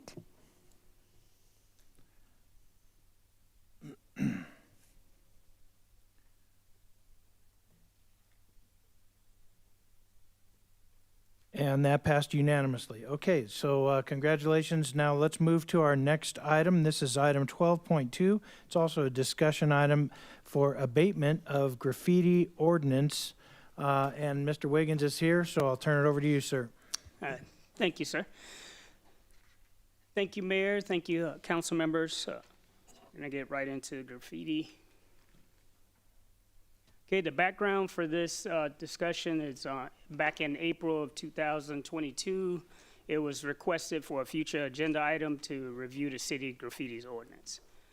Currently, we have 11.40 of our Title 11, Abatement of Graffiti. And basically what the ordinance states is any graffiti has to be removed from public or private property, and it has to be removed by his or her property owner or whoever's responsible for the property within 72 hours of it being discovered. Sometimes it may take a little longer, maybe a day or so longer, which is kind of out of our hands. That's whenever we have certain areas within the city that involve Caltrans or Riverside Emergency Flood Control areas.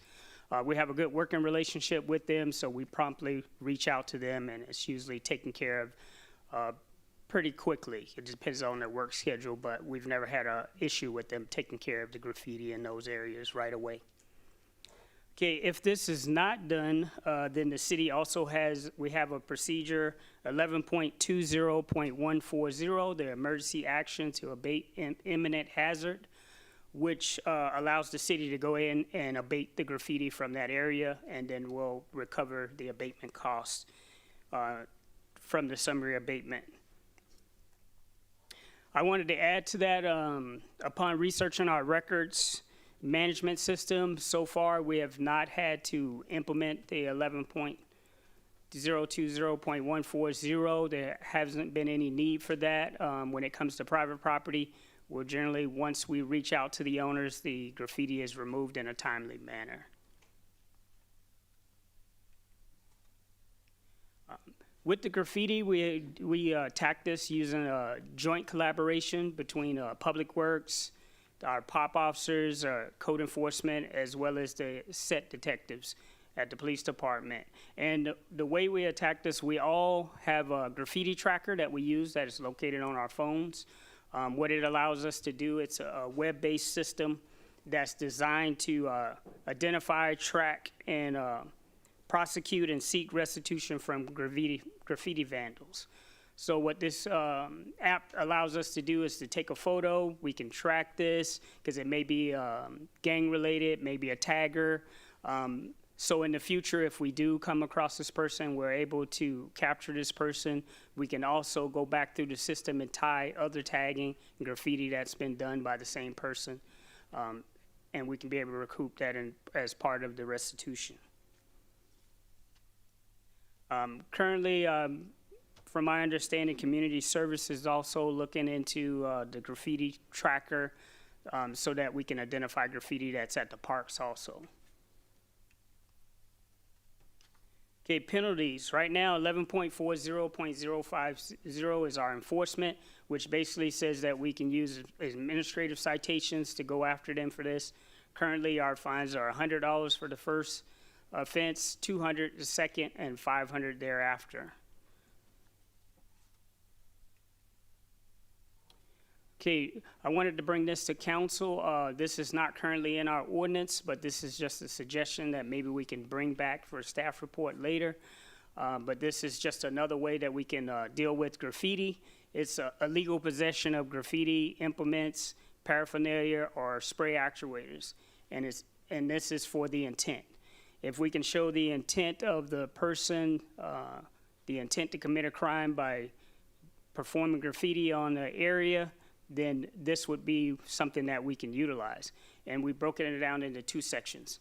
So if they're under 18, what it states is unlawful for any person under the age of 18 years to possess any graffiti implement, paraphernalia, or spray actuator with the intent of applying graffiti markings or engaging in related vandalism. And with that, there is 2 exceptions that we have with that. The first one, if the minor is involved in some type of educational program in school, which allows us to utilize these types of material, then as long as they have a written consent from the parents, they'll be able to use those. And then the second exemption is for minors if they have a job related to it. So say they're working at a paint store or something of that nature where they're allowed to be around this type of equipment, as long as it's the same thing, they have a written consent from the employer, then they wouldn't be affected by this. And then the last one is for unauthorized persons. And what this entails is it is unlawful for any unauthorized person to possess any of these materials in or about any public property, including but not limited to public parks, playgrounds, swimming pools, recreation facilities, schools, school district facilities, libraries, courthouses, utility stations, storm drains, basically any public areas where none of this equipment would be needed for. Okay, currently right now we have a graffiti program that we utilize. Usually with graffiti, the property owner is a victim. So what we created was we have a graffiti letter that gets sent out to the owner, and what this does is it allows them to be able to go to the local Sherman-Williams and they can obtain 1 free gallon of paint. That way they can remove the graffiti.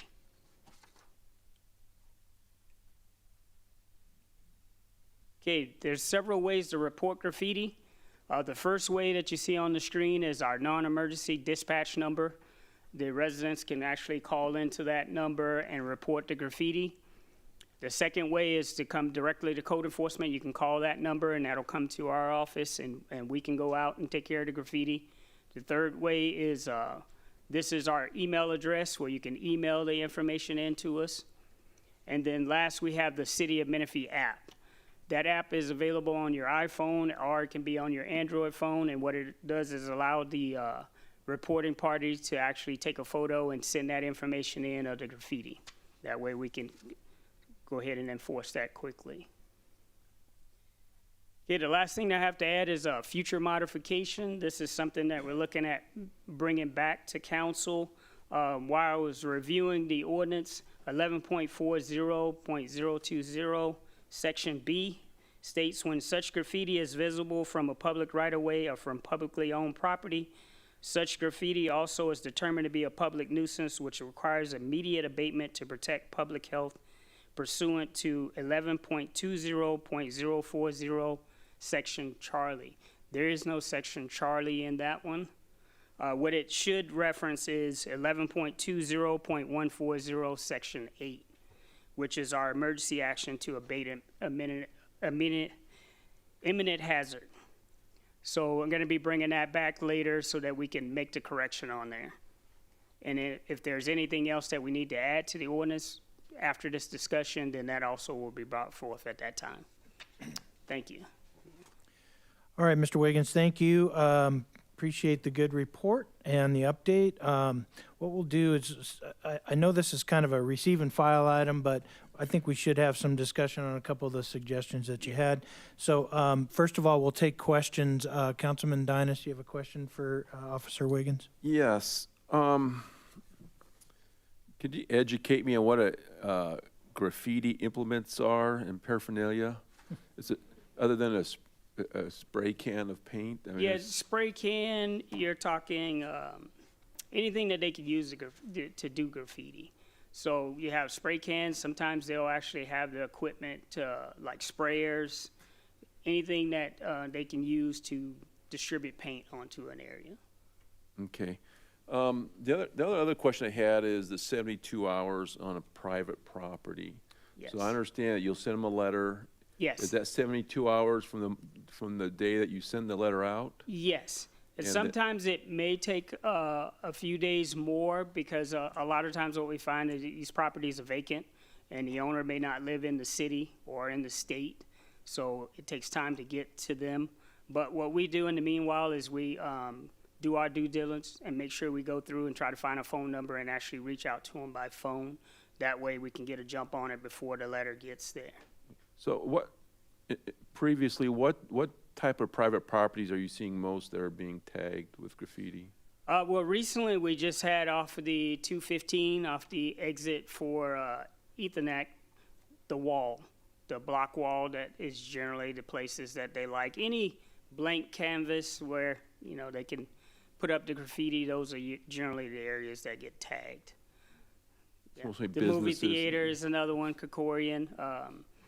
We haven't had anybody go back in there since, but they are currently working on that. I've been in contact with Kokorian, and they're getting ready to start the weed abatement on the area now and remove any graffiti and any things of that nature. Okay, thank you. Next question is from Mayor Pro Tem Carwin. I'm not a fan of graffiti, and anything I can do to help you stop it in our community, I'm generally in favor of, but I do not like this ordinance. And I'll tell you why. First, I want to tell you that I found in doing some research on this, there's a city called Benicia, California. It's up in Northern California, Benicia. And they've got a graffiti ordinance, which is awesome. Number one point is they define what implements of graffiti are within the ordinance. And anytime you use a term like implements, you've got to define it. And their ordinance is bold and it's strong and it's very well written. So I recommend that you go and look at it as a guideline. One difference between your proposal and their ordinance is that their ordinance says kids can possess if they buy it with their parents. Right, if they go into Home Depot or whatever and they go with their parents, they can buy the stuff. I don't like the idea of it being a violation just to have it, because the only way you'd know that is if you were going through their backpack for some other reason. And if you're already going through a 16-year-old's backpack, I think you've probably, hopefully, got better reasons to cite that kid for something than having spray paint. Yes. So it just, I don't like the idea of just being in possession of it.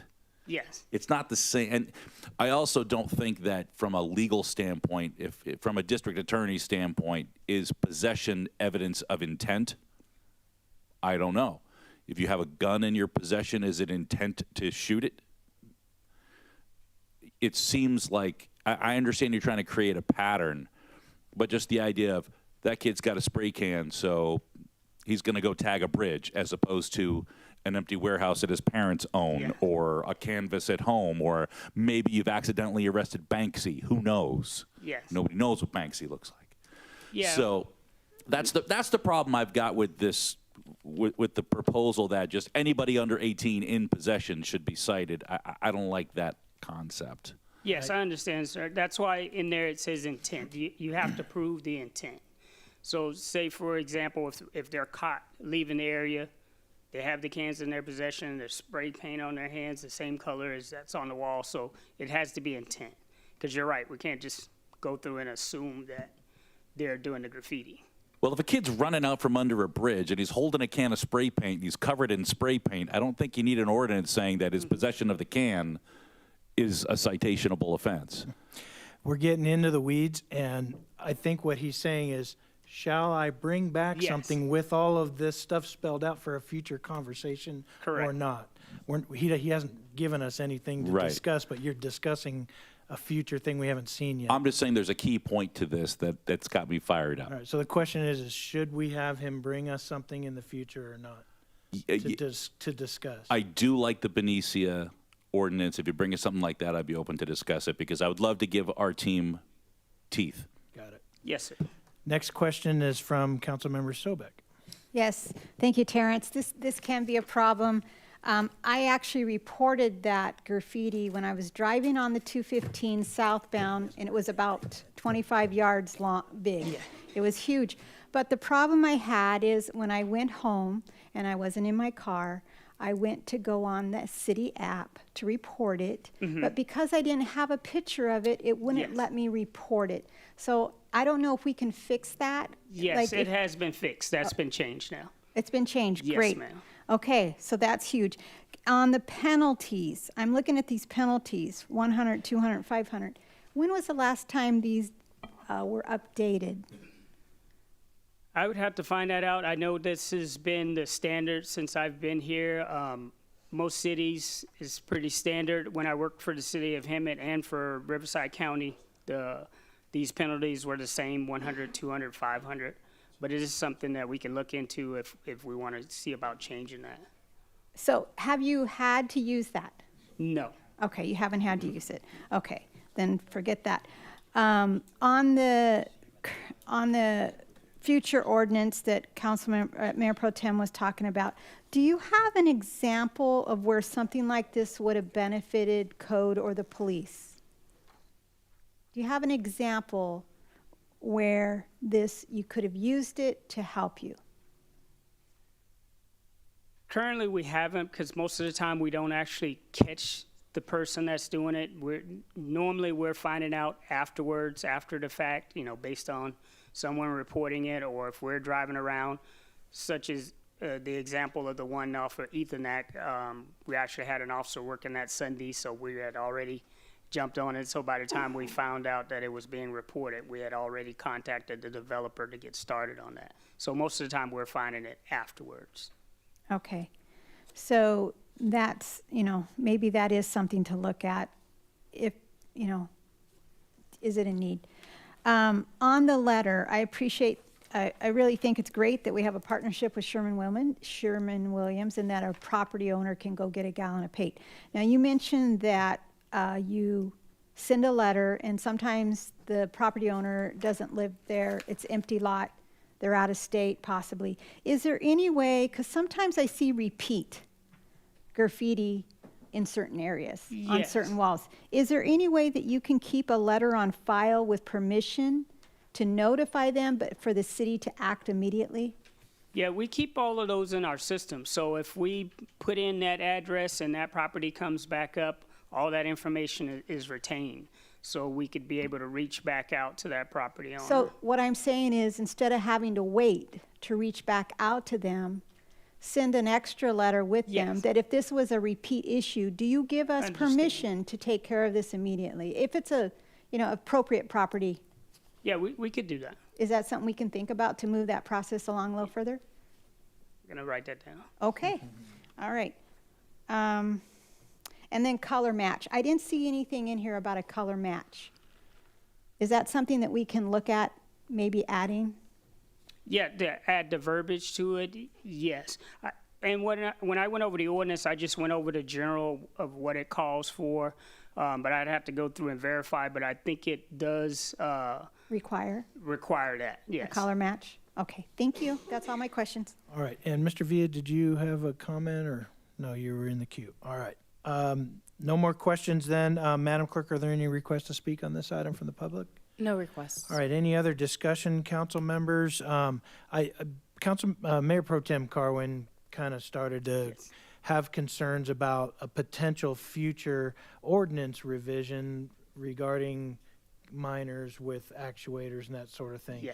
You would need us, because this is a receive and file item, you need us to give you direction of proceed ahead with that and come back to us, or don't proceed ahead. And so maybe we just need to figure out from each other if that's something we want to do. So, Bob, you were saying you'd prefer not to include that, or what's your direction? Yeah, I'm not saying don't come back to us with an ordinance. I think something that can help our team prosecute would be great. But I was referencing in the staff report, there's actually sample language to be added to Chapter 11.40 of Title 11, and that's what I was referring to, that actual language that's in the staff report.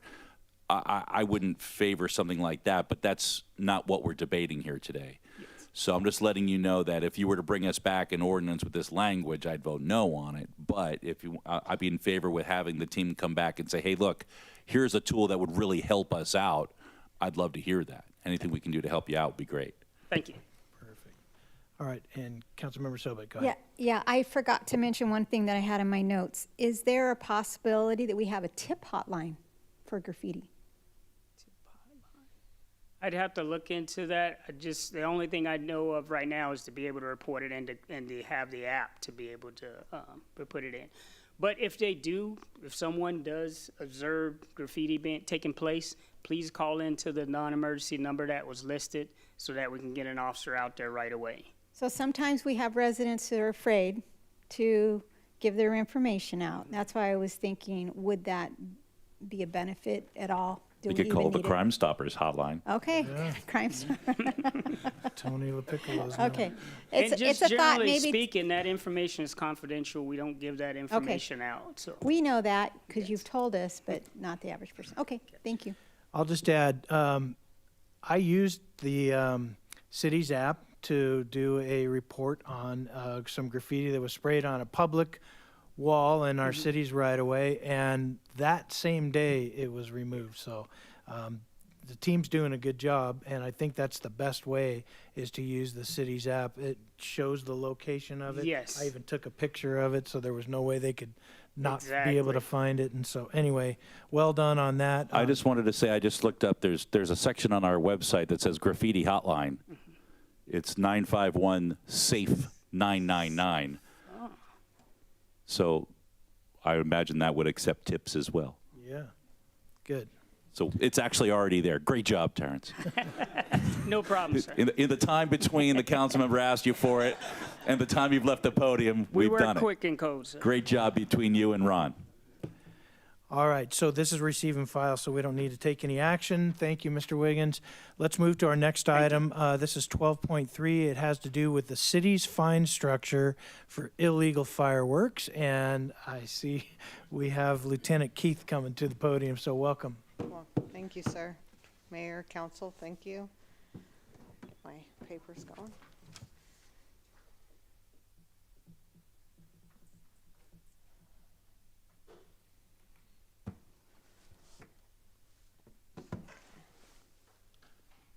Getting older. All of us. Yes, it's been fun. It's Not been a me. fun process. All right, so I'm here today to speak on our illegal fireworks and our fine structure. In a prior council meeting in July of 2022, a question was raised about the city's illegal fireworks fine structure. Oops, get back where I need to be. So today we're here to provide that information compared to some other regional fireworks fine structures, as well as solicit direction from council based on today's conversation.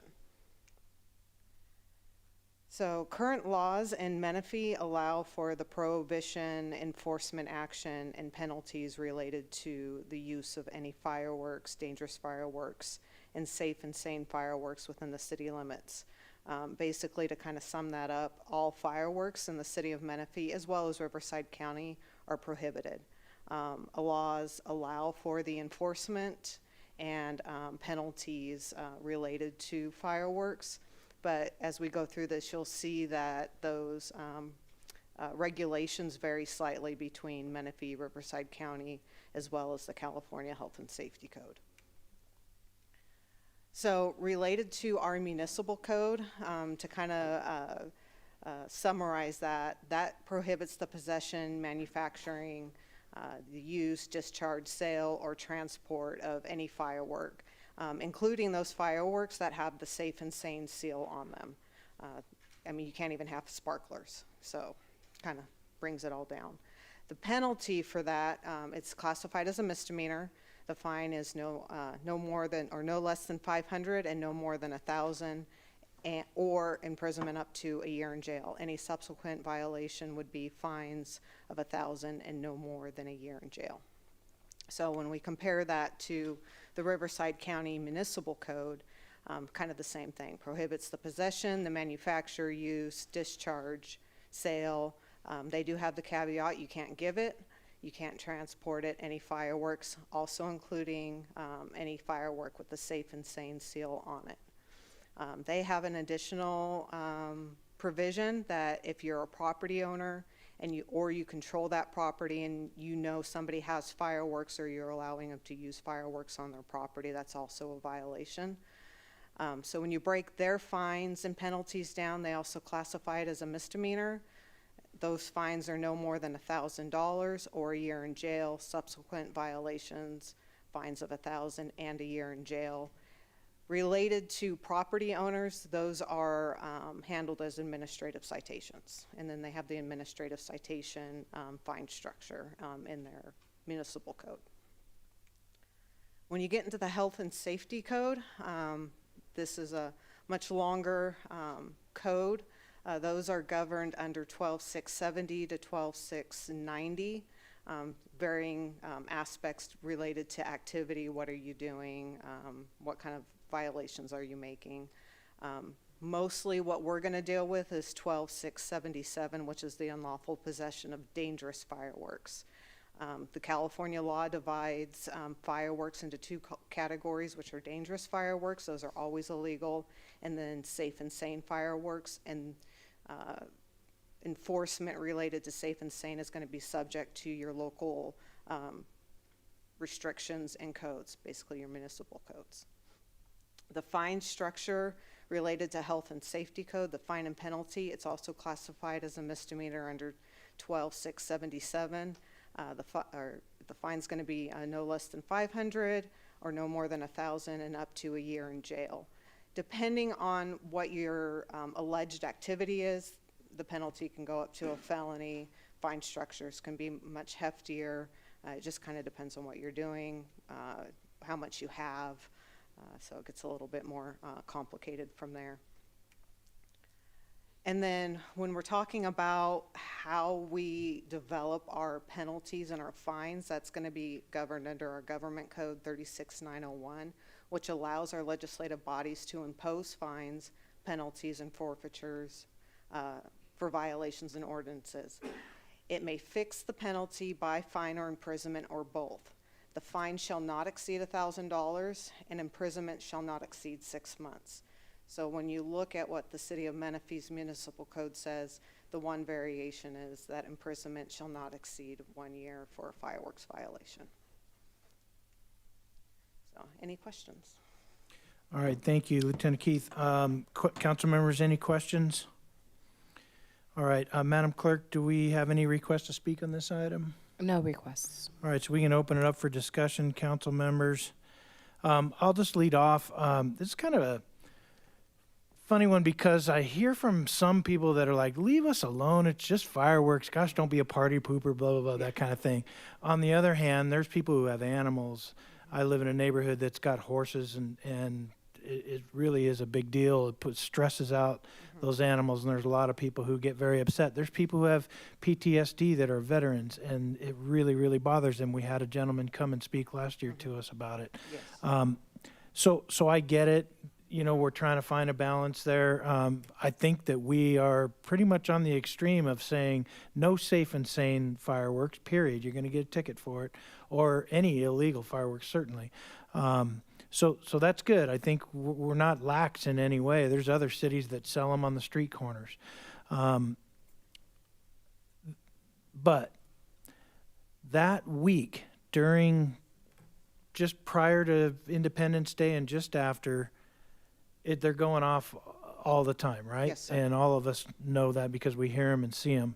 So I wonder if we can, sort of like how we use funds for DUI saturations, really on those to focus on that one thing. Could we do that where we have extra patrols or extra details just that week, and the council authorizes funds to pay for having additional officers on patrol that week that have these extra officers have the specific duty to go to those places where we've been hearing from residents saying every single night these kids are on the cul-de-sac doing what they're doing. So I don't know if that's again, this is all, we're open for discussion. So Well, I'd like to answer your question I'd because love I to hear think that is really helpful education for the entire community. Like, what is our plan for 4th of July? So right now, and what we've done in years past is we have a very specific firework detail where we have officers scheduled for July 3rd and July 4th. The last few years, we've done two-man cars, so you have 4 additional officers out specifically addressing firework calls. I'm looking at the statistics for the last couple of years to see, do we need to adjust that number to maybe have 3 two-man cars out there due to the call volume. We recently deployed Peregrine, so now we can actually dive deeper into where are the specific areas these calls are coming in. Last year, just on CAD calls, sorry, I need my glasses here. It Just is on older CAD Americans calls, we month. had 496 CAD calls. We had 486 911 calls and 748 non-emergency calls. But one nice thing we can use Peregrine for is actually drill down into where the specific areas within the city that this happened was. So we can do a really strategic deployment into where we need those officers to go to maybe help front load this, because one of the struggles we've had these last few years is we get these calls for service, but by the time the officers get out there, the firework activity has ceased. Yeah. So hopefully we can be more proactive in getting ahead of where this firework activity is going and be more proactive in stopping it and making those enforcement action decisions. Because what we do know as officers, the more proactive we are, maybe we can help start reducing that activity. Because as you pointed out, it's not just about, the activity and the nuisance. You have animals that are extremely distressed. We have, animal control can talk more intelligently about what that means for them, but more animals and more dogs go missing on 4th of July. And then you have your veterans with PTSD, as well as other people that have been exposed to traumatic events that are just absolutely impacted by this.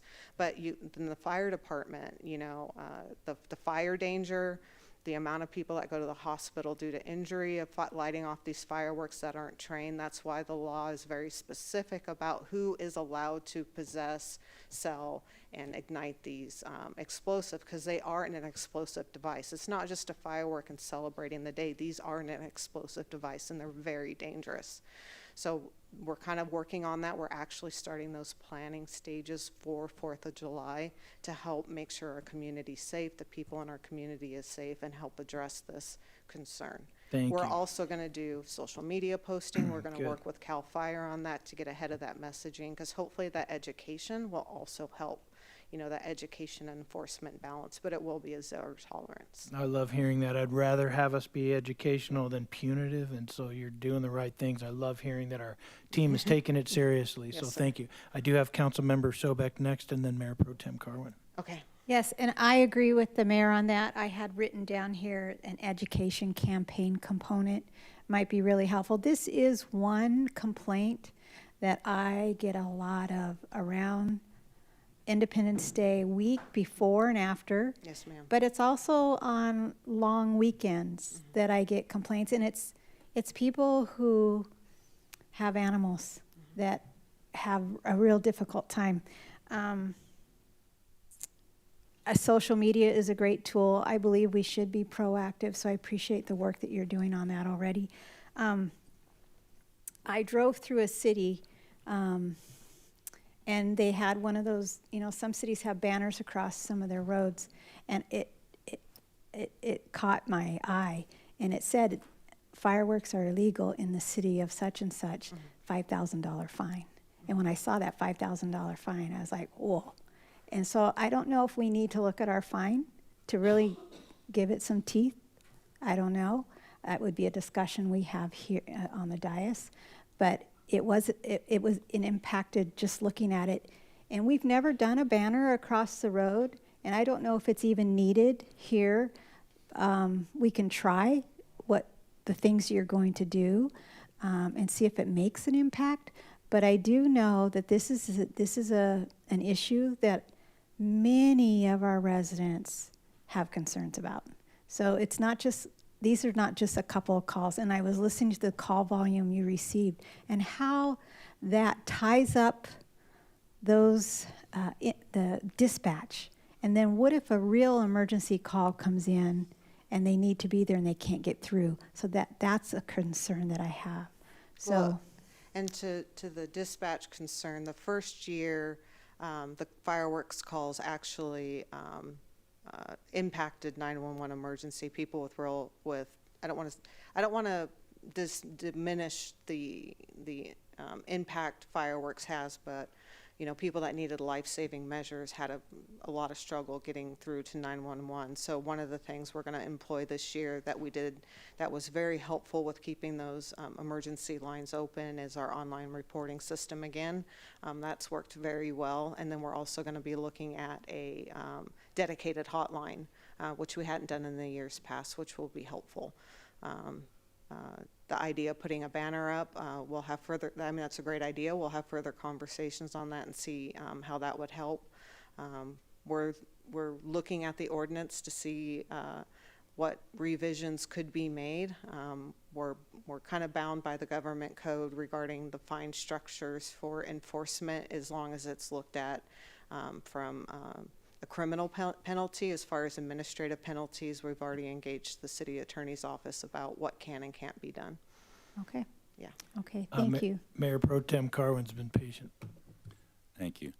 It's not lost on me that we talk about the concern for our pets and the concern for our veterans and then host a giant Wamba fireworks show, which is louder and bigger than anything anybody in a neighborhood can do. Yeah. I understand at least with that, it's coming.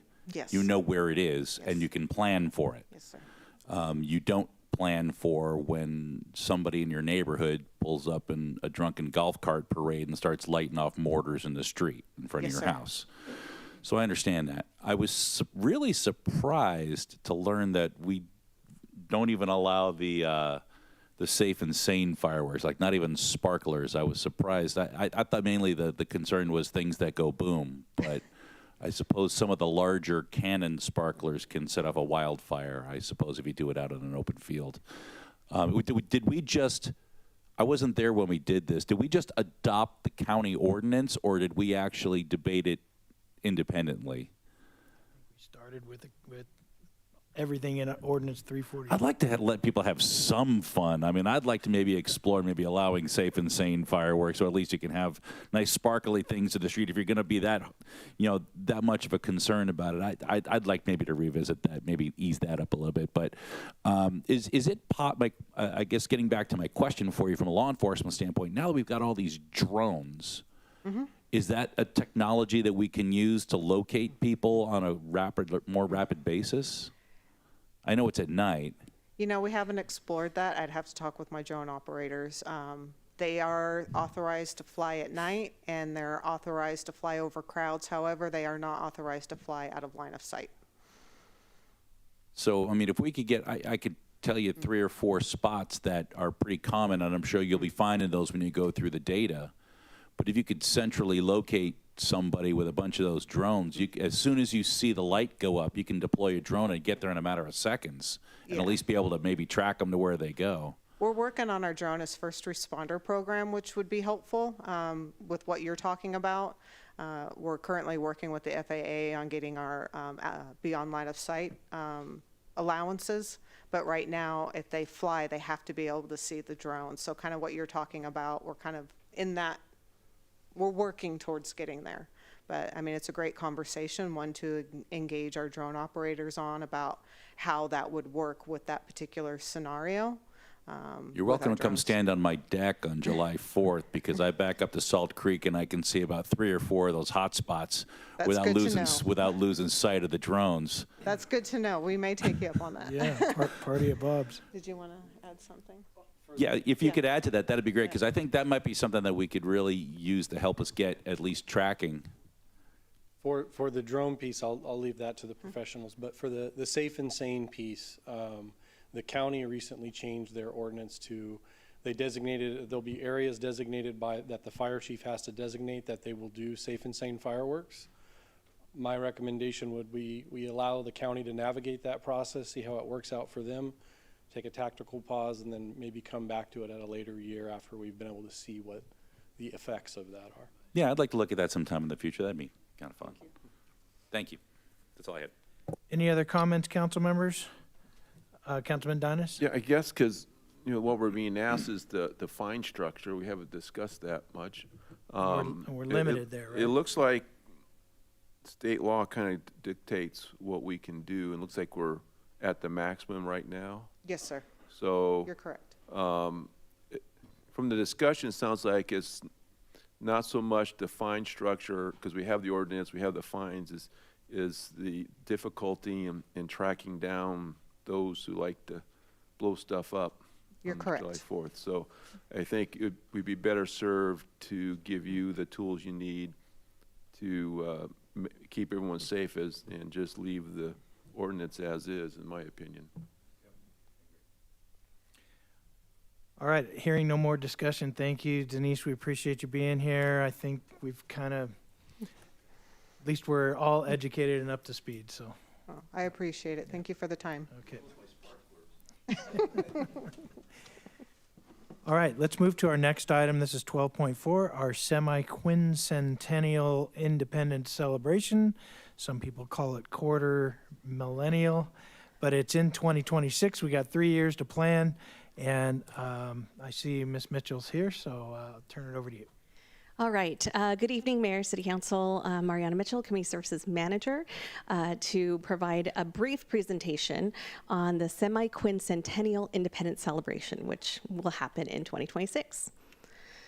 So again, this is the 250th anniversary, semi-quincentennial or quarter millennial of the anniversary of the 1776 Declaration of Independence, which is scheduled for July 4th, 2026. And speaking of fireworks, what we typically do for our City of Menifee Independence Celebration is to host this event, citywide special event, where we have thousands of people at Wheatfield Park. It's typically held the Saturday before 4th of July. That includes a community parade, food and craft vendors, live entertainment, kids fun zone, and of course a safe and legal fireworks display. And so kind of looking towards the future, in 2026, that date would typically be, again, the Saturday before 4th of July. So we're looking at Saturday, June 27th, 2026, and some potential additional activities to kind of celebrate or to commemorate this milestone anniversary are things that we can add leading up to the event, things like an art and essay contest, photo opportunities, kind of engaging in those Instagrammable moments that we can put throughout the event, or utilizing our Park After Dark series, which is our Movies in the Park, Menifee Moonlight Market, to also kind of ramp up leading up to the 250th anniversary. Doing some collectible giveaways, things that our residents can collect throughout the summer, ending at our Independence Celebration, and then also some historical and informational displays. Of course, we're open to branding this as a semi-quincentennial, quarter millennial, whichever the preference is, in order to really kind of hit home this huge milestone for our nation. So potential costs can definitely be offset by sponsorships and partnerships and incorporated into the future budget in 2025-26. So at this point, this concludes my presentation. If there's any additional comments or discussion on what we would like to see in 2026. All right, Madam Clerk, is there any request to speak on this item? No requests. All right, so we can just open it up for either questions or comments, discussion. Anybody got any ideas they want to just throw out there? Councilman Estrada? Yeah, this is a very special day. It's the birth of our nation, and I'd like to see it actually on the 4th of July. You know, I know the tradition is June 27th, but a lot of residents leave Menifee. I'm guilty of it. On the 4th of July, I don't stay here because every other city and the beach, there's a lot of competitors. So I think there's a lot of revenue that could be made if we kept it in our city on the 4th of July. And like I said, ultimately, it's a special day. The title is 4th of July. And maybe we can do both. What if we do our typical event where it's cheaper and do all those things the week before and then have some special thing on the 4th of July as well? So who knows? Councilmember Sobek. Yeah, I did a little bit of research on this to see what some of the other cities are doing across the country. And one of the things that I just came up with is that we need to form a committee of community members to come up with a theme and with some activities. Some activities that some cities are doing, they're doing a time capsule. They're doing a celebration of the Declaration of Independence. They're doing reenactments of that. One's a flagpole of freedom. We could place something like that at Central Park, celebrating 250 years American spirit. It was just 1776 committee. So I just thought that this would be a great opportunity to involve our city residents to form a committee to have them come up with something special besides our regular Independence Day celebration. And I just want to let Councilmember Estrada know it's not always on the 27th. There's a history. It's usually the Saturday before the 4th is usually the date, because the Women's Club, who started this years ago as a little group of women, found out that they could get the fireworks for half price. And then when the city came aboard here, they wanted to keep that tradition, so the city has worked with them. And I do know, this one's special, and maybe we want to do something special, but I do know that our employees appreciate being home with their families on the 4th. So that's just a little, that's what I've heard Yeah, from I read employees. that in the staff report. It's traditionally been done with the Lake Menifee Women's Club, and I appreciate all their hard work. Thank you for that. But 4th of July doesn't belong to them. It belongs to the country. So just because we've always done it doesn't mean we should continue to do it. So we celebrate Independence Day. We don't call it 4th of July, just to let you know. Well, I call it 4th of July. I know, but I'm just saying that that's been the history, a little bit of Menifee tradition. But anyway, I think we ought to form a committee and let some of our residents apply to be on that committee and see what they come up with and can present to us. Okay. Mariana, do you need anything else? No, I definitely think that we can look into that direction and then come back and present our ideas for 2026. We've got some time. Very cool. All right, thank you. All right, we're almost at the finish line. Mr. City Attorney, do you have anything to report for us? Any updates? No, Mayor. All right, and Mr. City Manager, any updates or report? Just one quick announcement. Today, we closed escrow on the Bank of America building. Okay. So we are the proud owners of another facility. Thank you. All right, thank you. Council members, any future agenda requests? All right, I'm going to go ahead and adjourn. It is 8:39. Thank you, everybody, for being here. I hope you have a wonderful night.